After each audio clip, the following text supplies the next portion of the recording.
numbers don't matter. Oh, yeah, I got a bad. Welcome to the market party. It seems like he's doing this. Yeah, I was in bed for And I'm 8 like, days. oh. And I'm like, constantly, because I was ripping off that today. But I'm like, here to talk about it. Exactly. You don't shut it up. Oh, we use this other thing, and that's risk scores and everything. What the hell? I don't like CVEs and CVSS scores, everything's Seven, different. I don't like seven that. is free. So that's because. There's a difference between CVEs and CVSS. And saying everything is a critical. That's woefully uninformed. So you have a CVE. There's thousands of ones that aren't critical that don't. You can have a CVE with a CVSS score of 0. Yeah. So. Heard about 3 of them. The problem is, there's not actually talking about the risk. Really? When you buy an Equifax. Well, and CVEs take a lot of time and kind of money in order to process. So if you have something that, if you have a finding that rates it a 3, are you going to go through all that process to create a CVE or something like a 3? Because I've been on that end with government control. I wrote CVEs for government controls, and it was kind of look, if they're not above a certain level, we're not even going to bother with this. Yeah. Because it takes money. We're not running, like, we're not burning your time, legal's time, because legal had to review it before it went out. Yeah. Your time, legal's time, executive's time, everybody's time.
Right. Who's got a preference on where they want to sit? So let's do it this way because I wrote down an order and it'll just be easier for me. So Matt, if you'd be on the very end, Adam, Kelly, and Alex. You get the yellow next. Microphone check. Radio check over. WTA, this is Echo 5 Golf. Radio check over. That's really loud. We're actually on. Everything is turned on. I control it. If you're comfortable taking your masks off, please do, as we have we'll be live. And I will be putting up the screen.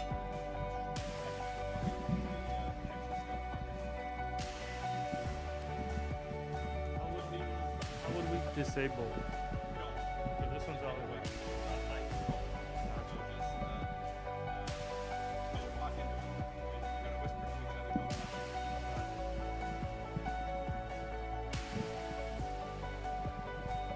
Mic check.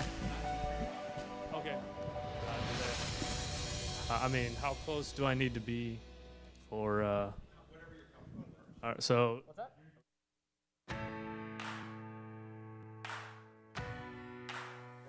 They're called small businesses. Check 1, check 2. As check, though check. size is their defining characteristic. The ground. There's nothing small about the effort they put forth. Yep. What that's about is, yeah. There we Or go. the About fighting it as you spirit. move my head from side to side. It'll you're centering stay. it on Or the microphone difference and they your make in people's Perfect. lives. And I talk loud, so you might want to dial me down communities. just a little bit. There's nothing small about their heart. face. And as we've all seen these past weeks, there's nothing small about the hole that's left when they're taken from us. CenturyLink proudly supports small businesses nationwide.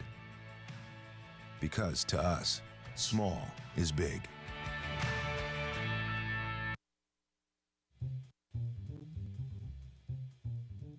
Hi, I'm a hacker, and your office may have great cybersecurity, but without strong cybersecurity for your cloud network, it's like taking candy from a baby. Go on, Carla. You know you want to. Oh, that's not good. Without the best security, bad things happen, even in the cloud. Checkpoint. Welcome to the future.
If I should call you up, invest a dime, and you say you belong to me, and ease my mind, imagine how the world could be so very fine, so happy together.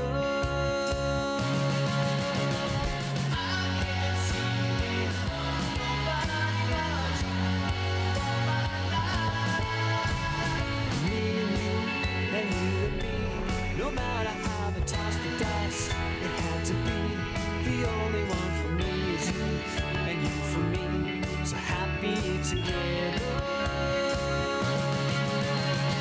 I can't see it, nobody else. Me and me, no matter how they toss the dice, it had to be the only one for me is you, and you for me, so happy together.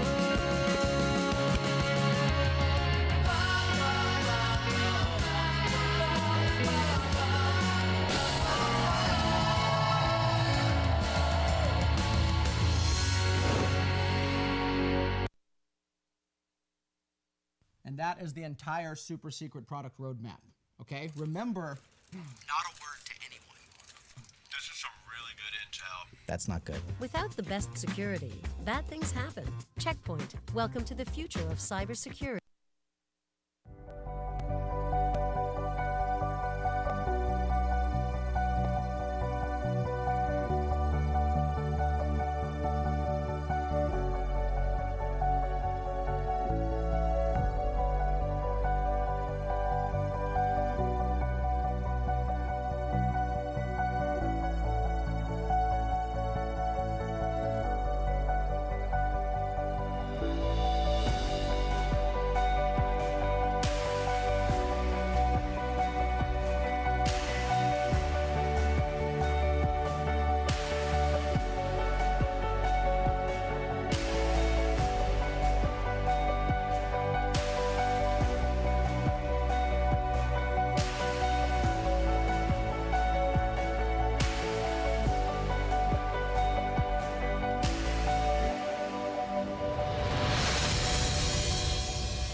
How do you manage and visualize your data in a world where data is growing exponentially? privacy regulations are expanding and IT infrastructure is getting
They're called small businesses, as though size is their defining characteristic. Look around. There's nothing small about the effort they put forth, or their fighting spirit, or the difference they make in people's lives, in our communities. There's nothing small about their heart. Thank you. You guys are amazing. And as we've all seen these past weeks, there's nothing small about the hole that's left when they're taken from us.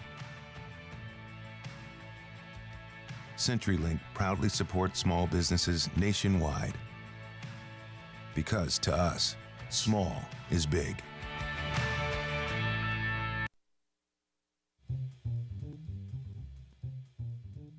Hi, I'm a hacker, and your office may have great cybersecurity, but without strong cybersecurity for your cloud network, it's like taking candy from a baby. Go on, Carla. You know you want to. Oh, that's not good. Without the best security, bad things happen, even in the cloud. Checkpoint. Welcome to the future.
If I should call you up, invest a dime, and you say you belong to me, and ease my mind, imagine how the world could be so very fine, so happy together.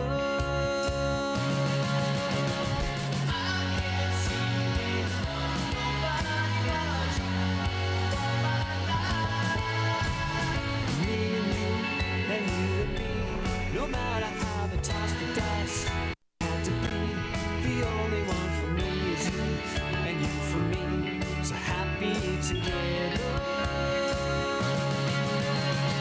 I can't see nobody else.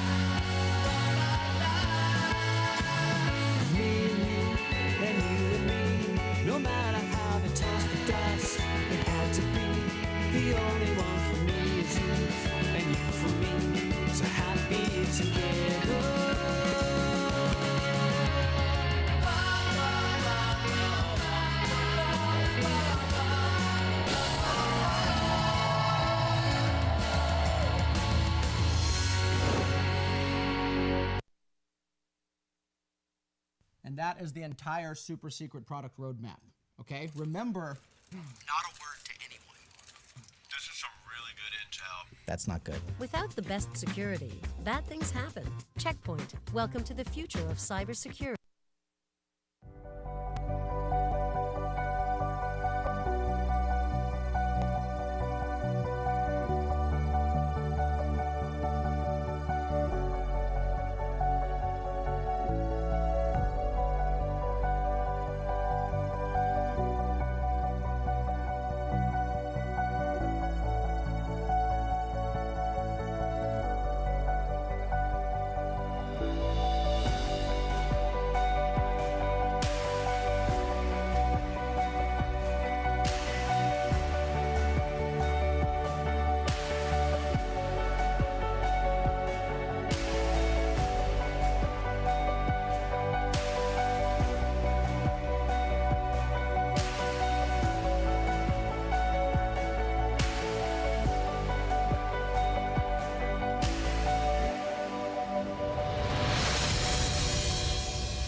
How do you manage and visualize your data in a world where data is growing exponentially, privacy regulations are expanding, and IT infrastructure is getting more complex? Business as usual won't work any longer. Siloed data is impacting compliance. 95% of companies say they have long-term damage due to inefficient data management, and 58% say their complex data footprint limits the ability to use data. The stakes are high, and one thing is certain, doing nothing is not an option. Veritas has a solution, the Unified Digital Compliance Suite, an integrated set of tools offering clear visibility, target analysis, and automated action. All this based on industry-leading applications that integrate with the classification systems, containing over 950 prefigured patterns and 150 policies. Data Insight helps an organization proactively assess, prioritize, and mitigate data security risks, combining data visibility, context, and analytics across your whole infrastructure to understand the value and risk level of your data. Merge One captures social media, collaboration tools, instant messaging, financial platforms, file sharing, and much more, providing a repository of all your organization's data for more comprehensive archiving, discovery, and supervision on-premise or in the cloud. Enterprise Vault, the #1 archiving application, and enterprisevault.cloud. Archive, index, and classify over 80 different content sources, locate and restore messages from any data range, journal all email and capture complete chain of custody, archive instant messaging and other content, and meet international privacy regulations. E-Discovery Platform is a workflow tool for end-to-end e-discovery. It reduces legal costs by targeting data provided to reviewers while reducing the amount of work required to provide subject access requests for CCPA, FOIA, or GDPR requests. The Digital Compliance Suite. Take control of your data. Find out more at veritas.com/insights.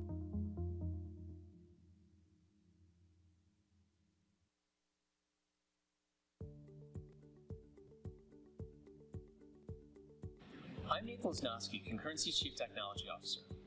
Concurrency is an organization of change agents. We make a difference, and we partner with businesses on the change that they need right now.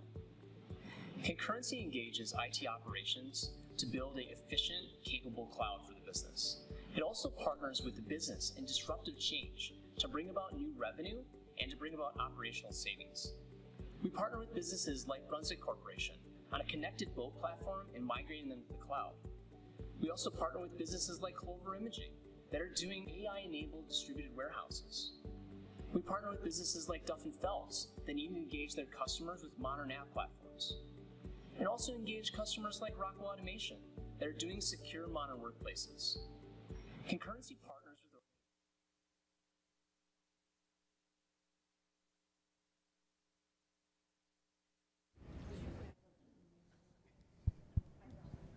All right, good afternoon, everybody. Welcome to the WTA.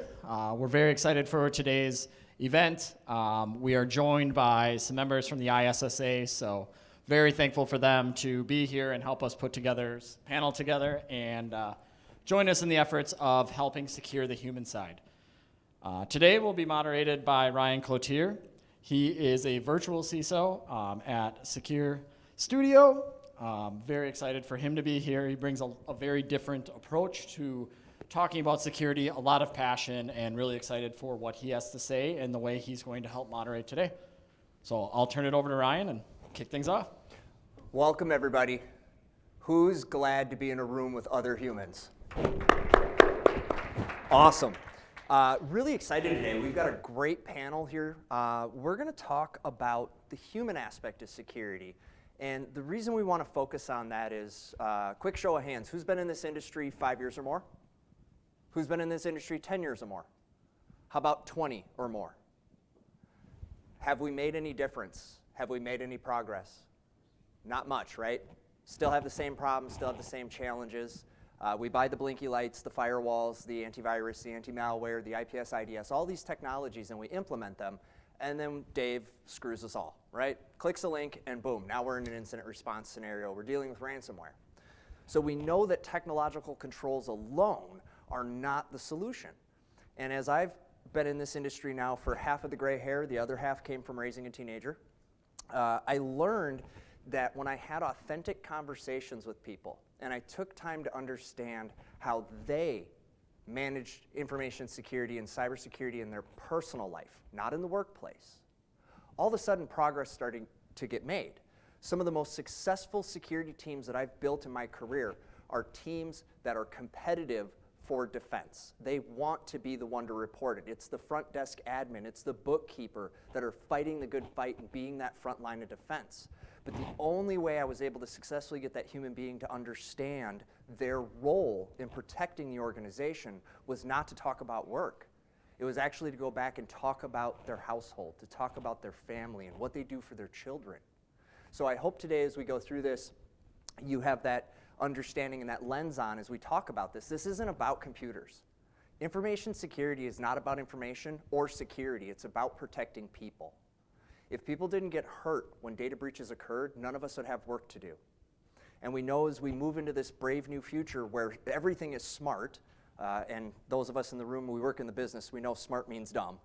But they have all this smart tech, it's in our homes, it's in our bedrooms, people are now abusing that tech in really interesting ways. And I'll give you one example before I introduce our panel here today. Recently, I work a lot with K-12 schools. It's some of the hardest work to do, so I really like it. We had a mother who decided to learn how to hack on YouTube so that she could get her daughter selected as the prom queen. Did anyone ever think we would reach a time when a non-technical person, by the way, just a regular old soccer mom, doesn't know the first thing about how to hack a nothing, gets on YouTube, 20 minutes of video later, is able to successfully compromise the voting system the school was using and promoted her daughter to prom queen? That really happened. So that is why this topic, that's why today is the right day to begin to think differently about this. So with that, I'd love to introduce our distinguished panel of guests. Starting to my right, we have Alex Minister from Trace Labs, and he is in charge of judging and reporting. Alex, welcome. Thank you. Yes, and the last name is Minster, but it's a common mistake. Oh, my bad, I'm sorry. All right. Yeah, Trace Labs, what we do is we crowdsource open source intelligence in order to help find missing people. So that's the nonprofit that I'm with. I've been 15 years in the industry of information security, joined Trace Labs with its mission of just really providing a lot of that crowdsourcing of hackers and their ability to think outside the box in order to help solve the missing person problem. And we work and coordinate with law enforcement. So when I'm in charge of the judges, that's just for vetting the intelligence that comes in, and then also in charge of the reporting, so generating those intelligence reports that we provide to Trace Labs. Professional career, I'm with a financial institution currently, but I've also been trained in social engineering, incident response, open source intelligence, certainly, and a lot of hacker techniques. Awesome, thank you so much. Next, we have Kelly Newman. She works with Kohl's as the Senior Information Security Manager. Welcome, Kelly. Thanks, Ryan. Welcome, everyone. First, a special thank you to Eric for inviting me to this amazing event. Great networking opportunity, so hopefully you can all take advantage.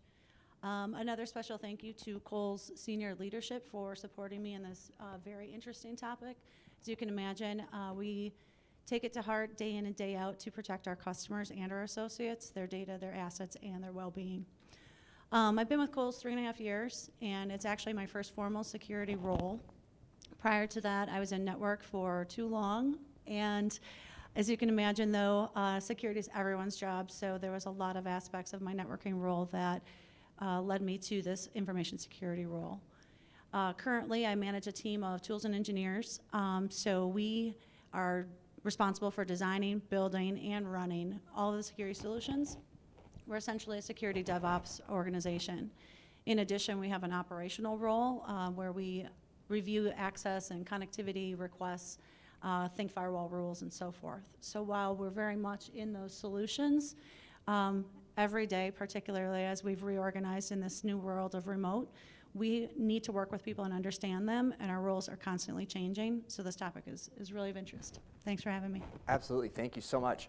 Next up, we have Adam Ferger. Did I get that correct? Excellent. He is the Director of Information Security for Foot Locker. Welcome, Adam. Thanks for having me. So my path, I started just as a kid with a hand-me-down laptop that loved breaking into things. I'm sure it's past the statute of limitations by now, so I can talk a little bit more about it. But yeah, I've always had a passion for security, and IT. I may not have been down the right path in the beginning, but moved to the right path and wanted to educate others and bring others along to help save people, help protect people. That's why we're all in this industry, is to help protect people. And we get to do it at a global scale now that I work for Foot Locker and have the ability to influence those in the industry to do best practices, to save our millions of customers' accounts and protect their data on a day-to-day basis. On our team, we have an engineering, operations, and identity team. We are the entire security team for the global organization, and I say we have a lot of fun doing what we're doing, and we all care a lot about protecting individuals. It's why we do what we do, and I hope that we can spread some of that today. Awesome, thank you so much. And finally, last but not least, we have Matt Goodacre with ISSA, and his role is Membership Director. Welcome, Matt. Hey, thank you, Ryan.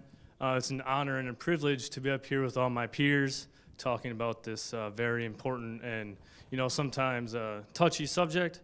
For me, I got my start with information security in the military. Back then, we called it information assurance. Some of them, that term might still be used out there. I got my entry into the corporate environment where I've built, I started the groundwork for 2 awareness, programs in 2 different corporations, and now I'm working for a global organization, which, we talk about security, we talk about risk.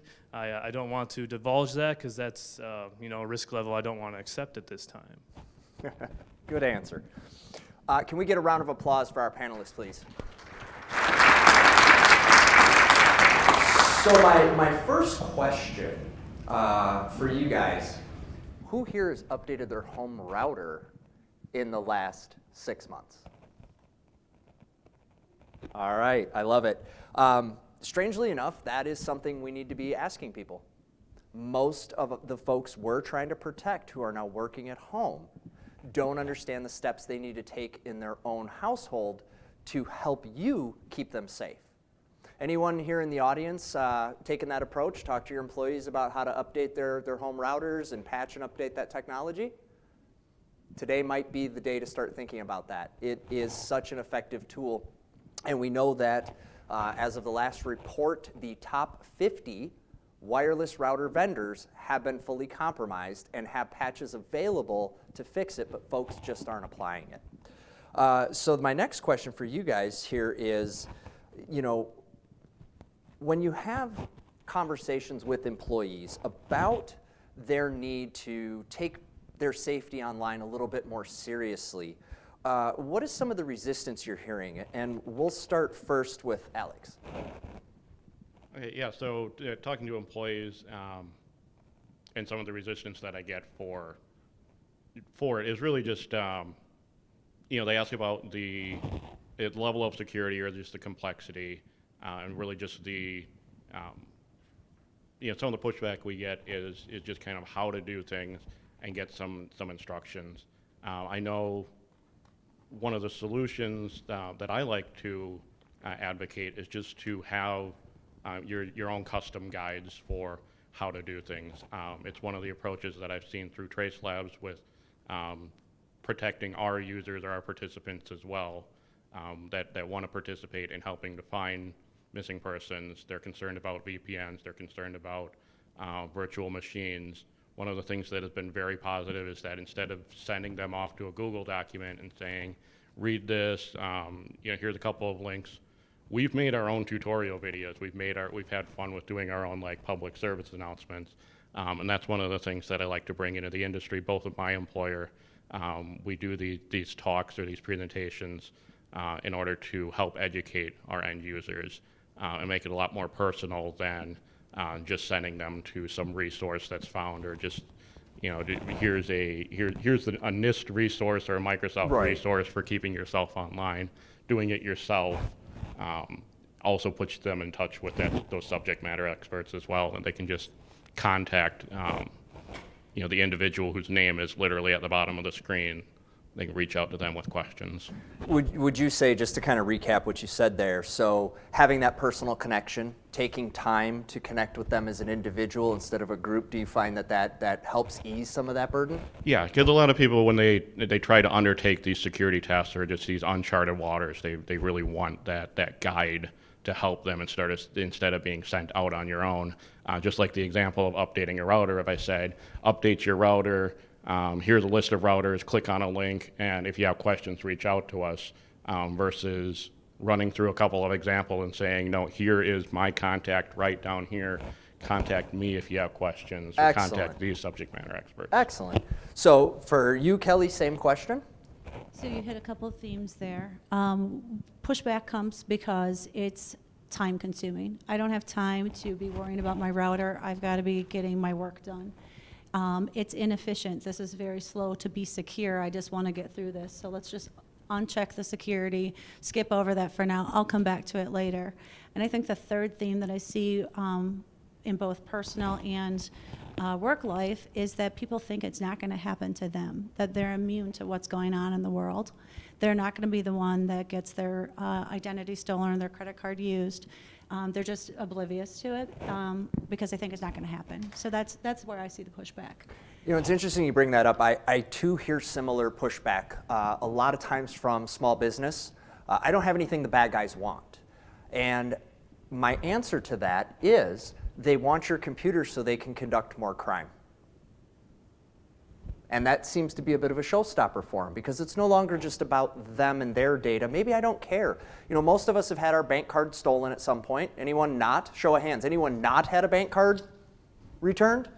Okay? Most of us have, right? And so I think as a society we've become very comfortable with this idea that somebody's got it so I don't have to. Somebody, the banks, they steal my credit card, it's fine, I get a new one in the mail, no big deal. But when we take time to explain to them that there are bad people that are looking to weaponize their computer to cause harm against the community, to potentially victimize children, and all you need to do to not be part of that is update your router, it changes the tone of the conversation. Adam, from your perspective, what are the types of things? So we know Foot Locker has a security forward culture. What kind of resistance do you run into, and from whom in your organization do you get the most resistance from when it comes to getting kind of behavior change in place for online safety? Ooh, that's a good one. Within the business itself, I have to say we're pretty fortunate. We do have a lot of backing from senior management. That's not something that a lot of companies do get or have. A lot of times the security department is fighting with senior management to get that buy-in. We're very fortunate that we have buy-in from the top levels. I'd say the biggest resistance is really more from just lack of knowledge, where, we tell someone you should change your SSID, you should, update your passwords, but there's not always the knowledge of how to do that. And the lack of knowledge of how to take those steps, it creates a barrier. So what we need to do as security individuals is help reduce that barrier, help reduce that that barrier to entry, to help them, update their router, change their SSID, change their passwords. That's where, password managers come in very handy. Anywhere where we can reduce that friction, we're improving that security. So, putting a little bit more focus on the technology so it becomes easier for the human. That's a really solid answer, and I love that you brought up password managers. When I'm teaching folks about a password manager, first question I get is, yeah, but now doesn't somebody else have all my passwords, right? And the second question I get is, this looks like an extra step.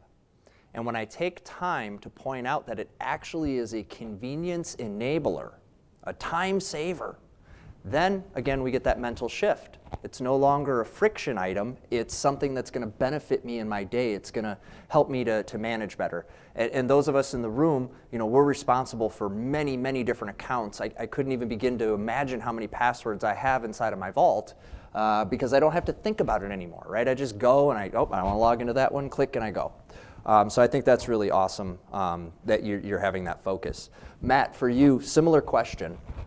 In your role today, as you try to get change pushed through that requires the participation of your fellow humans, kind of what are those big resistance? Is it common theme to what we've heard already, or is maybe a slightly different view on it? That's a great question. I think there's a lot of similarities, but one of the other things that I'm starting to see is comfortability. People are just fine keeping the status quo. They're collecting a paycheck. They don't want to ruffle any feathers. We're already checking compliance. We're good to go. But, as you said earlier, Ryan, we've been doing this for decades and it's not working. So we do need to make a change. Absolutely. Thank you. Great answer. I hear all the time that we're compliant. And I am never ceased at the level of individuals I have to remind that compliance is not security and security is not compliance. You can be compliant and insecure. You can be fully secure and non-compliant. Part of why that's such an important distinction is most of the organizations we work for today got into doing security because of a compliance-driven reason. They weren't doing it because it was the right thing to do. They weren't doing it because they were forward thinking about protecting information. It was that the insurance carrier said, if the following things aren't happening, I can't support that. Or the regulatory agency in the case of healthcare and banking, which are our two most mature sectors when it comes to information security, because of compliance. And we know that, again, you can be compliant and insecure. And I still think it's important to bring that up anytime someone challenges us with compliance. Yeah. So just a quick story. I had a contractor that was doing some work for us that had done work for another company, a financial company before, out-of-state company, and mentioned that with that previous company, the business wanted them to run a vulnerability scan, and the contractor ran the vulnerability scan. Gave them this great report. It was very thick because they had a lot of problems, and said, boy, that's a lot of problems. You want me to start fixing them? No. The statement is that we need to have a scan done, not that we have to fix them. And so they just left it because it checkmarked the box. Thank you for sharing that, because that's a sad reality I too have run into before, where it's we're not looking to mitigate, we're looking to just check the box. We want to make sure that we're compliant. Now, anyone else in the room started to notice that the insurance companies have started to change their tune, and multi-factor is now becoming mandatory? Have you guys heard that? I've dealt with 5 this week where they've come to me with their hair on fire and said we're up for renewal in June, and they basically have given us 30 to 60 days to implement multi-factor, and we have nothing in place today. Is that something that the panelists here, have you experienced that recently? We were already multi-factors? I don't know. I love it. We were already doing the right thing. I mean, So that, and for the audience, quick show of hands. Anybody here had their agent reach out to them or their carrier and say that there's new, more stringent rules for reinsurance this year? If you haven't, check in with the people that help manage your insurance. If you haven't heard this yet, the main carriers have kind of all got together and said, oops, we probably shouldn't have gave $20 million of coverage for $200 a month when everybody collected it last year. So it's that's something that's going to help And the reason I bring that up is you're going to need to have those conversations with your humans, especially in the case of the clients I'm working with where we've got 60 days to educate a staff of 2,000, get them to adopt change. And we have to do this in 60 days. That's a very daunting task, and the only way we're going to be successful is by humanizing the conversation. It won't be about the technology, it will be about their role in protecting and promoting safety within the company. Next question for you guys, and if anyone in the audience has a question, don't hesitate to throw your hand up. For those of you that are parents, and I know Alex and Adam, you have children who are of the 2 to 5 age range. How are you verifying that your kids are being good digital citizens? Now, I know it's a bit of a loaded question because 2 to 5 is that younger age group, so maybe I'll rephrase it this way. As you are preparing to have your children become digital citizens, what are kind of some of the things on your mind that you're going to implement in your own homes to ensure that they're good stewards and citizens of this digital world? I know you weren't ready for that one. No, I'm ready. This is actually something I've been thinking about a lot for the last couple of years, probably before they even came around. I'm actually excited for it as they get older. So a couple things. One, monitoring DNS. That's one easy way to control where they're getting to. But there's so much protection you can put on devices these days between Android and iOS. It's really easy to lock things down. But I also want to help educate them as they get older. I plan on doing kind of a capture the flag type scenarios with them where you want internet, figure out the SSI, figure out the Wi-Fi password. And if you can do that, fine, you can have internet for a while. Or keep trying to challenge that technical mind. So that they can build that strength and not only become stronger technologists, but understand how security works. Awesome answer. And you, Alex? Yeah, my plan, or really just kind of what I've already started, is just maintaining that, basically just that social engineering, that good human connection to your kids, where I can set up like the DNS and the monitoring and everything, but having a conversation, even now with my eldest that's 5, what is she watching? What did she learn today? What are her favorite shows? And you just kind of have that touch, what questions does she have? And also learning that there's just a lot of resources out there if she has questions.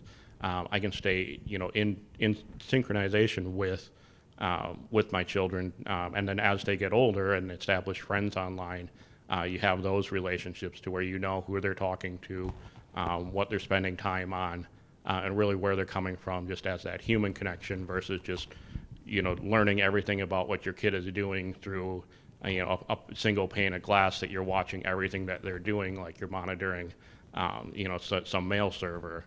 Your kids aren't mail servers; they're human beings, and you need that human connection. Love it, love it. And I will tell you, as one who raised a child, he's now 22, so he's kind of raised. I think they don't actually fully bake till about 25 or so, I've been told. The Wi-Fi password is the most effective parenting tool in my toolkit. Garbage not out, that's cool. Wi-Fi password just got reset. Oh, you would like it? Well, these are the following things that need to happen. I also was able to use the house Wi-Fi as a motivator for friends. Being in the industry, I've always had high-speed internet, highest I can buy, usually commercial service for my residents, if I can get it. And so the kids want to come over and plug in the PlayStations and Xboxes and do all that stuff. And it kind of went like this. Mr. Cloutier, can we have the Wi-Fi password? Why, yes, you can. However, anything I find on your devices, I will be sending to your parents. Oh, I'm sorry, Mr. Cloutier, we didn't actually need the Wi-Fi password, right? But it's about having those conversations. It's about getting involved and knowing what's going on. I watched TikTok come onto the scene, right? And this was an important part of my child's growth. I remember having conversations with my son about his inability to participate in society because of the draconian security measures I had in place in regards to social media. And he says, Dad, you won't let me Facebook, you won't let me do any of this stuff.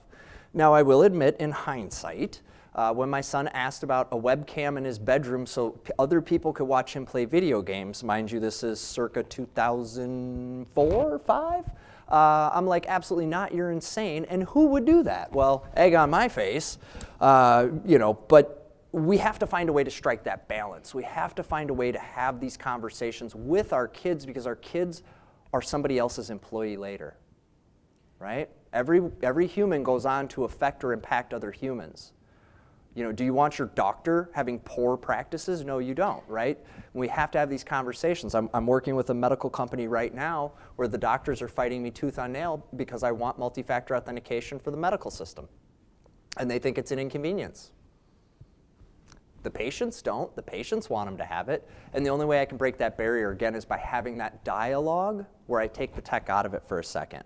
So to that Ryan. point, my question for Kelly. Hold on, Ryan. I need to Oh, weigh yes. in on this topic. Yeah, please. While I don't have children, I have a childlike human in my household. And Facebook was forbade and still is, because it is education at any level, whether they're 2, 5, or 52. They need to understand the ramifications, and it doesn't have to be an IT conversation. Password managers are easier to use once they understand or they're shown. Why is our guest wireless at our house? Once you see the traffic that goes through and show them some of that, they understand. So for those who don't have children, teach your spouses, teach your friends that come over why it is important, because that data that's going through your wireless or that password that's being used by your spouse on that shared credit card might be important when that transaction is stolen. That's actually a really great call out. Spouses and parents, right? Those of us that have aging parents, I know my dad is gun-ho for every survey to learn what his spirit animal is. I don't know why he thinks it'll be different the 50th time he does it. But you know, I was that guy that was getting the phone calls of, the computer's broke again. Okay, Dad, we've talked about these websites. You're not supposed to go to them, remember? And he's like, yeah, but it's broken again. So I ended up just setting him up with a sandbox. If you guys have ever heard of this product, it's called Sandboxy. It's fabulous, and it works really good if you have a high-risk person in your household. Basically, it's a virtualized container, and when they screw it up and infect it with ransomware and malware, you just hit the recycle button, and up comes a brand new container. It keeps it from actually infecting the machine itself. Kelly, for you, I'm going to start with you on this one, because you made some really interesting points in your last set of comments. Do you think that we're maybe today a little bit too reliant on technical controls because having the conversations and dialogue is a little bit more of an uncomfortable and very personal type of thing?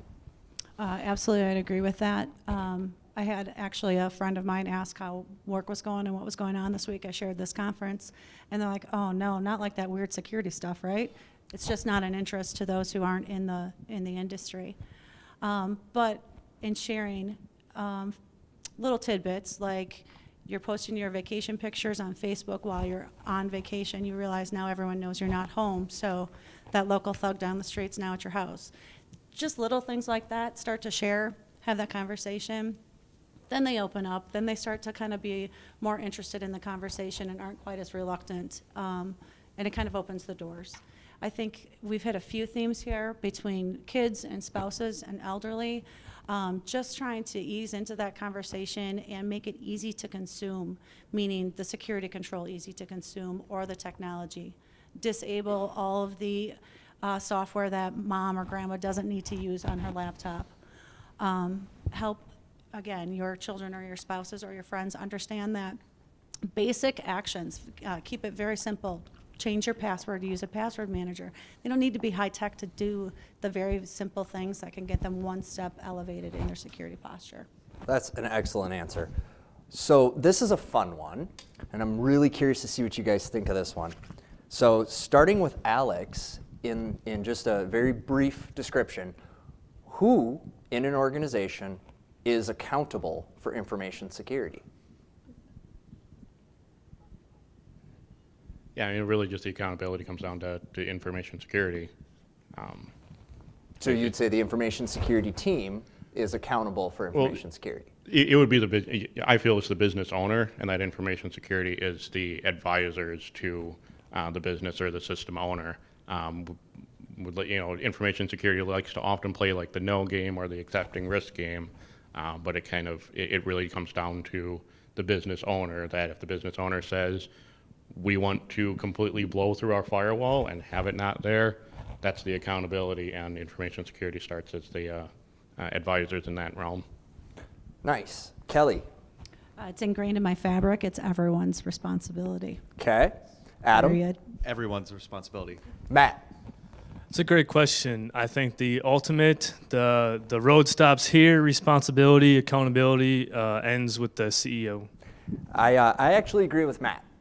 The CEO and the board are who's ultimately accountable. And whenever I talk to a CEO and I ask the question, he points me down the hall to the information security team. And when I ask them, they point me back to the business. And what I find interesting is, at the end of it, if I put them together, they're doing this. Well, that isn't how we fix things. What I've learned is the CEO, again, we got to go back to the human side. We got to take the work out of it for a second. We got to say, yeah, okay, so about your mom, about your kids, about your life and your friends and your family, what are you doing at home to keep yourself and your loved ones safe from cybercrime? Because if they can't answer that, they don't know how to keep the business safe either. Right? At that point, they're just deferring it. They're saying, well, I hired a guy for that. Okay, well, what's happening there? Or I hired a person for this. Okay, well, what's happening? What is the outcome of this? Well, I don't know. We needed it. The guy told me I had to have it for our insurance, so we did it. And that is kind of that compliancy mindset. The question I have for the panel is, how would you go about building rapport with your CEO and getting them to take a personal commitment to being more active in their own life when it comes to information security and managing their risk, but also to take a more active role in truly leading the initiatives within the business that promote information security and risk reduction? I'll let you guys chew on that for a half second. Matt, if you're good to go. I'll start. I think a great way that we could do that as an industry is, get rid of the word security. Let's start talking about safety. We want to keep our families at home safe. We want to keep our business safe.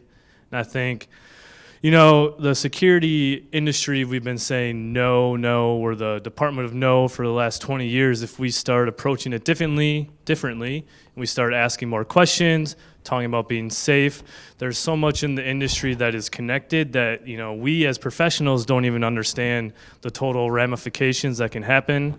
I think that'd be a great way to open up a dialogue.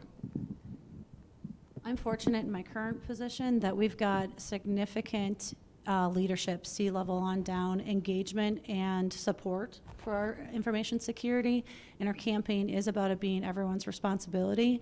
But that started decades ago because we were fighting the Department of No. We didn't want to be that. We got through those hurdles by understanding what the business was trying to do, why they want to go faster, what they wanted to build, and we put ourselves in their shoes, and then through that rapport asked them to put themselves in our shoes. We know you want to code faster, and we're here to support that. We just need you to take this in. And it's changed our role. We're not just putting in widgets and gears and technology. We're learning the business. We're learning how to code. We're learning all the other roles so we can help them understand and speak the same language, meet them halfway. Balance. Awesome. Adam. Yeah, we have a CEO that is involved and that does give us full support. If I was thinking about, if I was at a different business that we didn't have that same support, I hate to say this answer, but I'm going to say it anyway. Fear. Baselining, comparing your business to other businesses. If you can compare your security posture versus other security postures and show where you are versus your direct competitors, that's a powerful statement. May or may not be the best route to go, but it'll yield some results. For us, we're really trying to get out of the Department of being no and be enablers for the business itself. We instead of providing speed bumps, we're trying to provide guardrails. Here's where you need to stay in. Do whatever you want within that space. Go as fast as you want. Just stay within these guardrails. And so, just if we put the controls in place in the beginning, they can go as fast as they want without us having to slow them down. And that's a great answer, and I love that. And I'm going to circle back on some of those key points here in a second. Alex, how would you answer? Yeah, well, I always supported, just empowering the users, just kind of putting a lot of tools in their hands for both the users and for developers. And then also just to try and put into play some security measures that may not be the tightest security measures, but are the ones that are most commonly practiced. Because just kind of a good security that you practice all of the time is going to be better than great or outstanding security that you only practice some of the time. For people that have need to set up these really complex VPNs, but you're only turning it on for 2 hours a week because it's such a headache to use, versus doing some more baseline VPN that you turn it on, you forget it, and it's on 24/7 on all of your devices. Going to be much better approach there. Yeah, absolutely, and we know we're heading that way, and I might gag a little when I say this, but zero trust, excuse me. As we implement that model, that's exactly where we head with that. So a couple things that I heard Kelly and Adam saying, and really cool, by the way, to hear that you're in organizations that really support this, and that you guys are taking that business first approach. And one of the things that I've always preached to business leaders is good information security habits are a competitive advantage in the business space. Consumers are getting to a point now where they're going to start making decisions about who does or does not have their data based on how well they believe that data can be protected. I was saying this in the early days and everybody thought I was crazy. So, there's no way, that can't be a thing. But we're seeing that play out on the global stage every day. An interesting event happened this week that I want to talk about for a second, because it does involve humans. So I was going through my information security news like I'm prone to do, and I see this nifty little story about the FBI helping out a bunch of companies who didn't know the FBI was helping them out. And I'm curious what the panel's thoughts are on organizations like the FBI hacking private businesses to then fix their servers, all without notice or consent from the business. And this might be a little touchy one, so I get if you need to kind of duck and weave a little in your answers, but what are your thoughts on that? Because that's a human issue. That's one human being deciding that another human being is incapable of doing something and taking action on their behalf. Those business leaders didn't invite them in. They just did it. And I wonder how much of that is the FBI attempted to communicate to businesses that they needed to do this, and then they kind of hit a magic wall where it became a matter of national security and just had to do what they did. But what do you think about that? Like, just as a security professional, not in your seats of role or you're not representing your organizations, but just as individual humans, what's kind of your take on that? I understand why they did it. I don't agree with it. That is a very slippery slope. I went into your system to secure you. Like, thanks for today, but what are you going to do tomorrow? That scares me. Yeah, and I understand why, but long term, that is actually not even long term. That is just not a good solution overall. I'm with Adam on this one. I'm completely perplexed. At this point, I'm not sure if it's right or wrong, but I am perplexed why they decided to do this. The consent piece is the biggest thing. The second biggest thing that bothers me, the other thing that bothers me is, this was a Microsoft problem. So where are they at? Good question. And there's lots of interesting debate and editorial out there right now about should your tax dollars be used to help private companies? Yes, we have a question in the back, and then I'll get to you. Not that it's right or wrong. What's the panel's view on why didn't we just penalize them? We could have fined them for thousands of dollars or just shut them down so they couldn't do anything. And the FBI could have come in and just close the doors because you're not secure.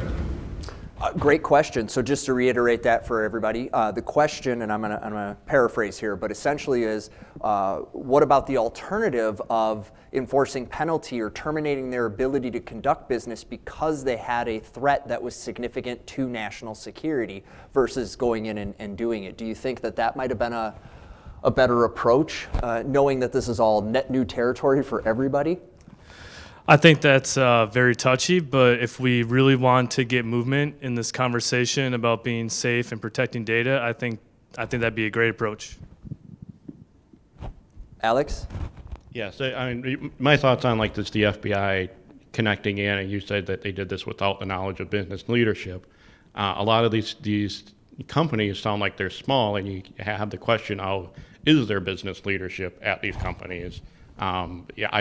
do look at it as it's kind of the FBI stomping on the little guy, because you sit there and you say, okay, so you have issue with the FBI connecting and removing these web shells, taking things for evidence there, and then shutting it down.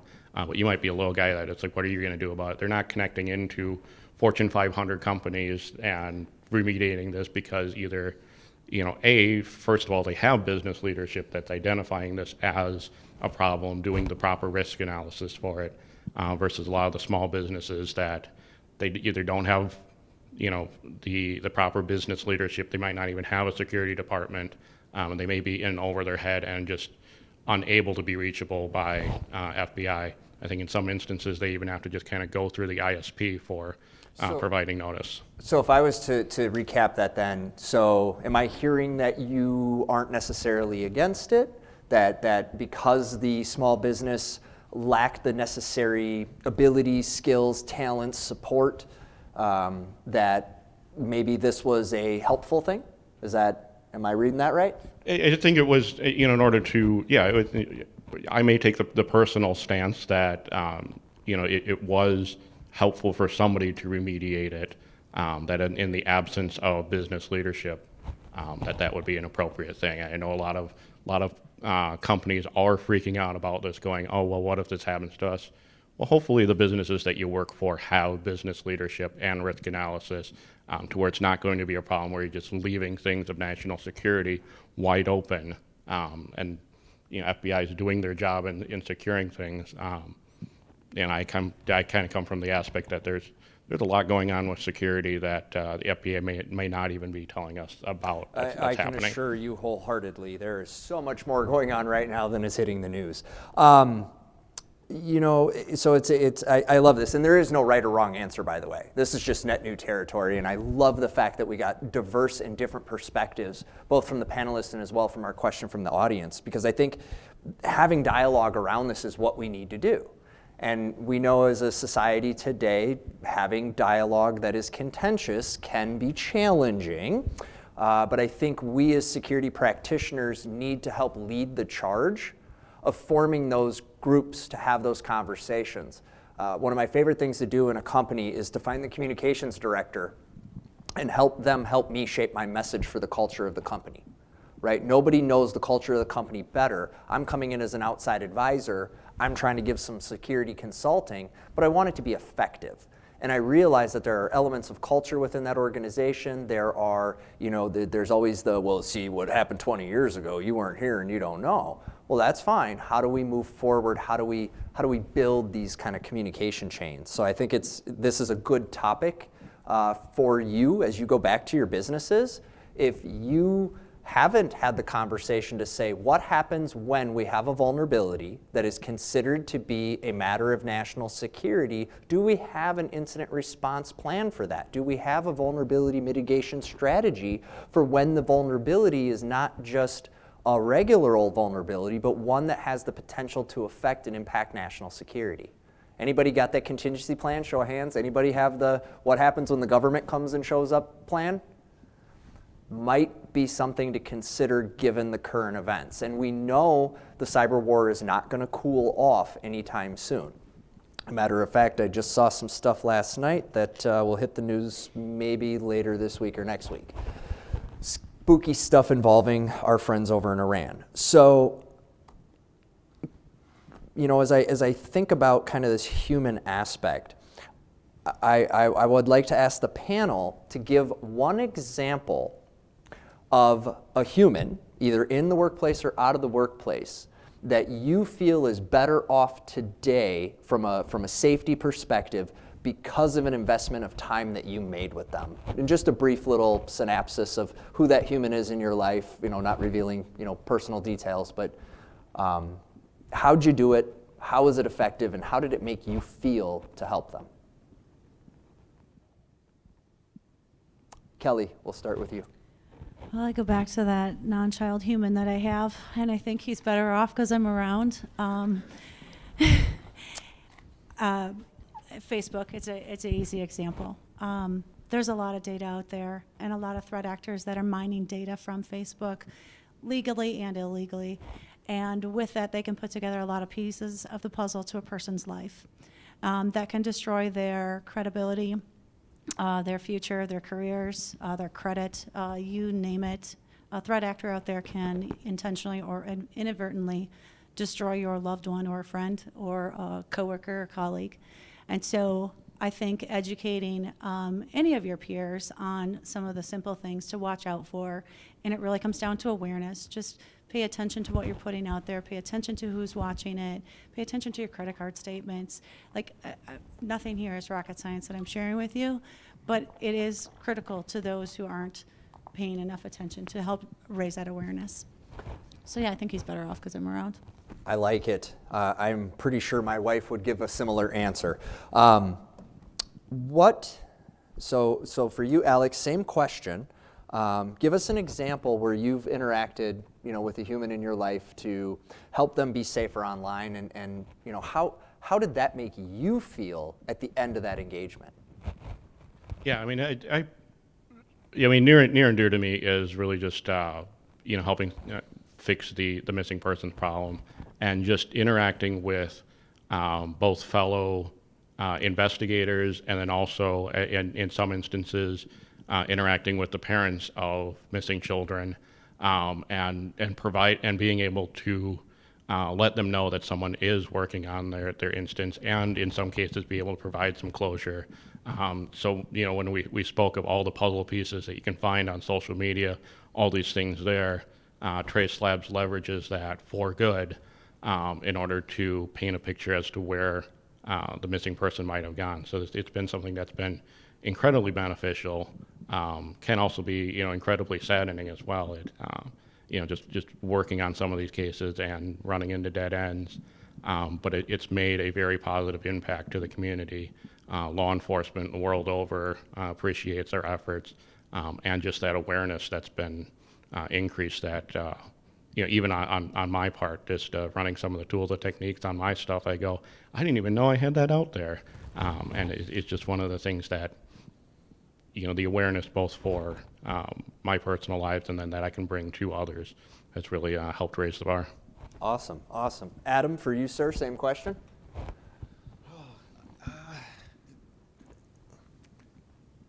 Trying to think of a single individual. It's difficult. There've been a lot of friends and family that I've worked with over the years.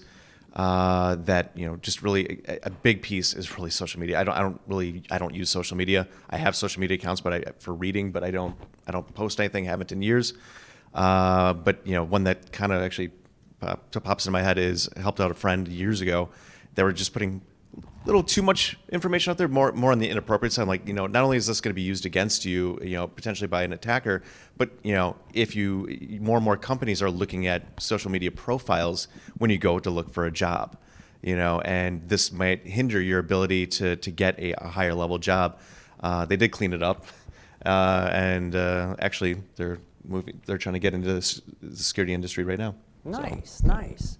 Now, at the end of that, did you feel good because you made a difference in their life? Like, what was your takeaway as the person who did the teaching? What benefit did you draw out of that? I honestly didn't really think about it till just now because it didn't really click. But now that since they are trying to get into the security industry, I'm glad it must have had some type of impact. The fact that they now themselves want to get into security. That's so awesome, Matt.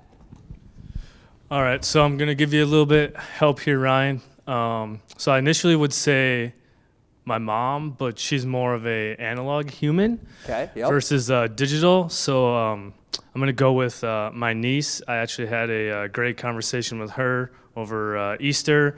We were just talking about phone, and like I'm up on a soapbox in front of my family talking about passwords and all this stuff, and then I saw something earlier today or yesterday about a Snapchat scam, and I sent her a message, and she said, "Oh, yep, I just changed my password because my friend just went through that." And that was like awesome to me that she's already like on top of changing passwords, and I introduced her to a password manager, and just makes me feel really good that I'm able to get through to someone, because I promise you most of them you don't get through to.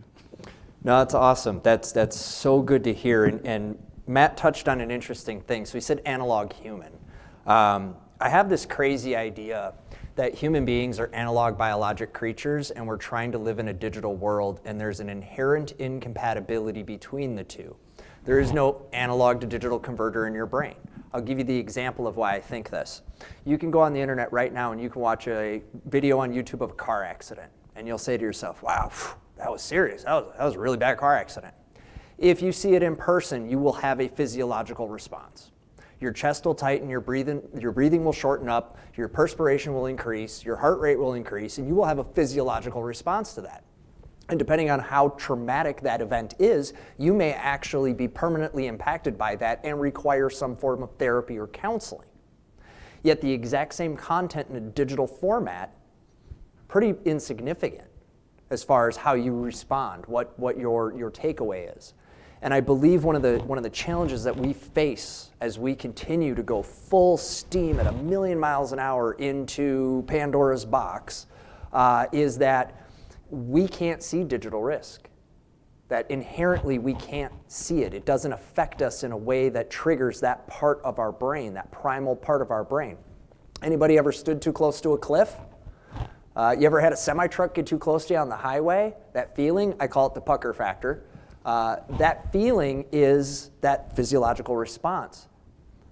The only time I can say this is true is I did do some VR, and I was flying a plane, and I started to do maneuvers, and I literally tipped out of the chair onto the floor because my view, right, it was triggering that analog part of my mind. But as we continue to go into an era now where digital natives, and I look across the room and I can tell I'm not seeing too many digital natives in the room. I think most of us grew up a little bit analog, and then we embraced digital as it came along. But for the digital natives that we're going to be responsible for, who are going to be our employees, heck, in some cases our bosses, do we feel that we're adequately prepared to address that digital gap, that whether it's a generational gap, whether it's the digital native versus analog native?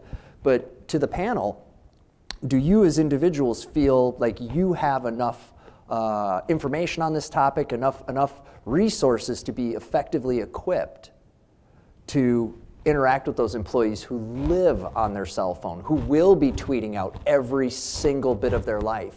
And no matter how much you tell them not to do it, they're going to do it. It's the world they understand. No.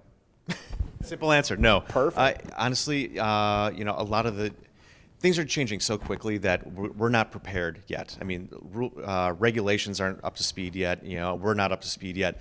And the jobs that my two kids, my 2-year-old and my 4-year-old, are going to have don't even exist yet. I guarantee it. Whatever they get into, those job titles don't even exist. It is changing so quickly. It is going to be a constant cat and mouse game, and we're always going to be playing catch up. So, I mean, simple answer, no, we're not ready yet. And we're talking about humans. It's the hardest thing to get through. It's communication. Communication is one of the hardest things, and it's an uphill battle. So we have to continue to try to relate to each other and understand people, flex to their energies, their communication styles, get it out there on video, get out the facts, get out the conversation, and that's the hard part to get through. I mean, it takes communication. That's a hard talent. Yeah, I would agree that we're under-equipped, but to use an excellent human solution, and I always challenge security professionals for this, is be approachable and also approach. There's a lot of times to where, I can reach out to subject matter experts that literally wrote tools for scraping certain social media profiles so they know how best to secure it. I can send them a message on it, and it's not through any sort of special access I have. It's just they're good security professionals and they're approachable.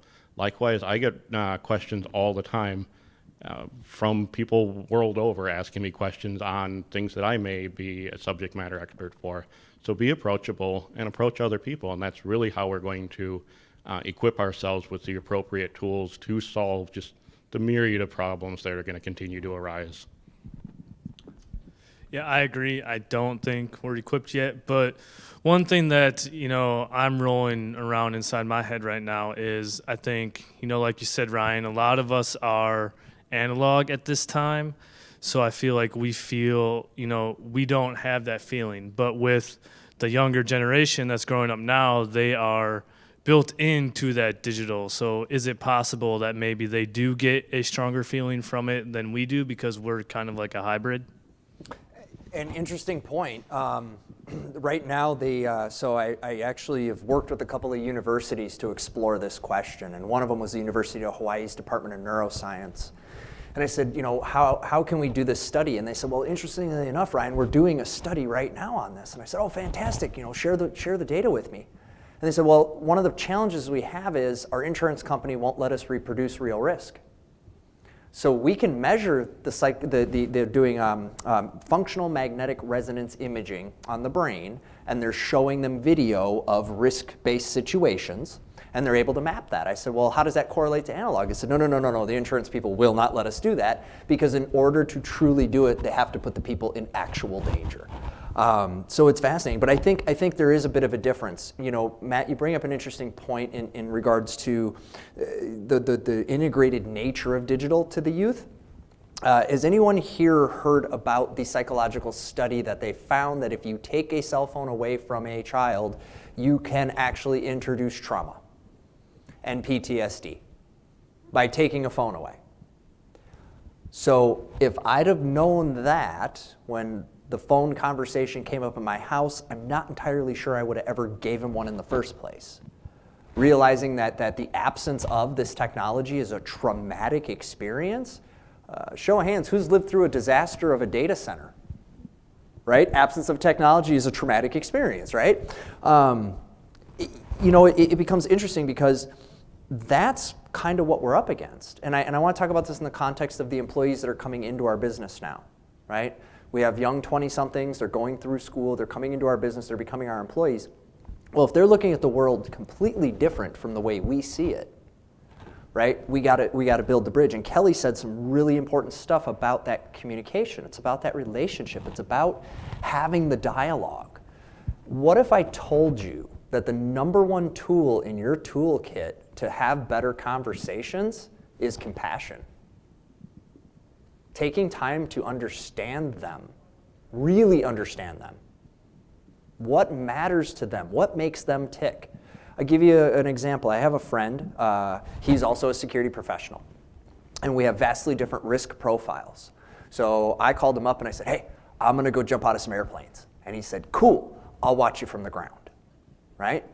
And so we talked. I said, no, man, it's safe. We got the guy. We're going to be strapped in. It's fine. It's going to be a blast. And he goes, not a chance. Not going to do it, right? His risk appetite for jumping out of an airplane is 0. There's no risk appetite for that. Mine, it's, hey, let's do this. Different people. So I said, okay, so wait a second. Now, we both get paid to evaluate business risk. But I know I have a higher appetite for risk than you do. So if we both get asked the same question by the same business leader, are we going to give 2 different sets of advice? And fascinatingly enough, as we had this little exercise, waiting for me to get on the plane and him to wave at me flying away, we realized that the answer is yes, that our own personalities and our own personal risk appetites have a direct impact on how we see risk at work. And so that led me to another thought, which is, well, if that's true for me and you, I bet you it's probably true for other people too. So quick show of hands from the audience. You ever run into a situation at work where you had a higher or lower risk appetite than the person you were trying to convince? Anybody? Right? I think it's important to understand that. And so for me, I had to have compassion to understand my friend. I had to take time to put myself in his shoes, right? Because my initial reaction was, dude, come on. It's not that big of a deal. It's tandem jumping. People do it all the time. I don't understand what the problem is. What I didn't understand is I was dealing with a human being who suffers from pretty significant anxiety. And simply just asking him the question about jumping out of an airplane caused him to have a panic attack, basically. Well, during that moment then, his risk decision structure completely changes. And so I wonder how many times in our workplace that we're having these conversations, but we're doing so with the absence of compassion and understanding, and that's part of why the needle isn't moving. So to the panel, I know I just said a lot there, there's a lot to unpack, but What are your thoughts on having that compassionate engagement and really working to understand where they're coming from instead of just, I need this security control, and they're like, yeah, but it's slowing the business down, and you're like, yeah, but I need it. Do you think there's value in spending that time to really get into it and really know that person and kind of what drives their decision making? Absolutely. Empathy became one of our core values for this very fact, that we need to understand the perspectives of each of the players involved in that technology or in that business offering. And actually, we use it as a strategy in my team. We intentionally pull different perspectives in because we all kind of know the lanes that we live in, and we'll pull in some creative thinkers together to figure out where can we land in the middle. Because again, at the end of the day, it's a balance between business and security. We want to enable, we want socks and underwear to go out the store. So we've got to figure out a way to do that securely, and it means considering all perspectives. Yeah, there was a book several years ago that was called Get Out of IT While You Can. And really it's about the fact that it's not about actually getting out of IT. It's about, get your mindset out of IT. You're in a business. What is your business? For me, it's selling shoes. What do we need to do to enable the business to sell shoes? And it comes back not only to empathy, but a really good point about being approachable, and understanding, and not just being that security guy that's paranoid about everything. You need to understand where they're coming from, and there needs to be that commonality between both groups. It's absolutely necessary to be successful. Yeah, I agree to that with the absolute necessity for it being successful.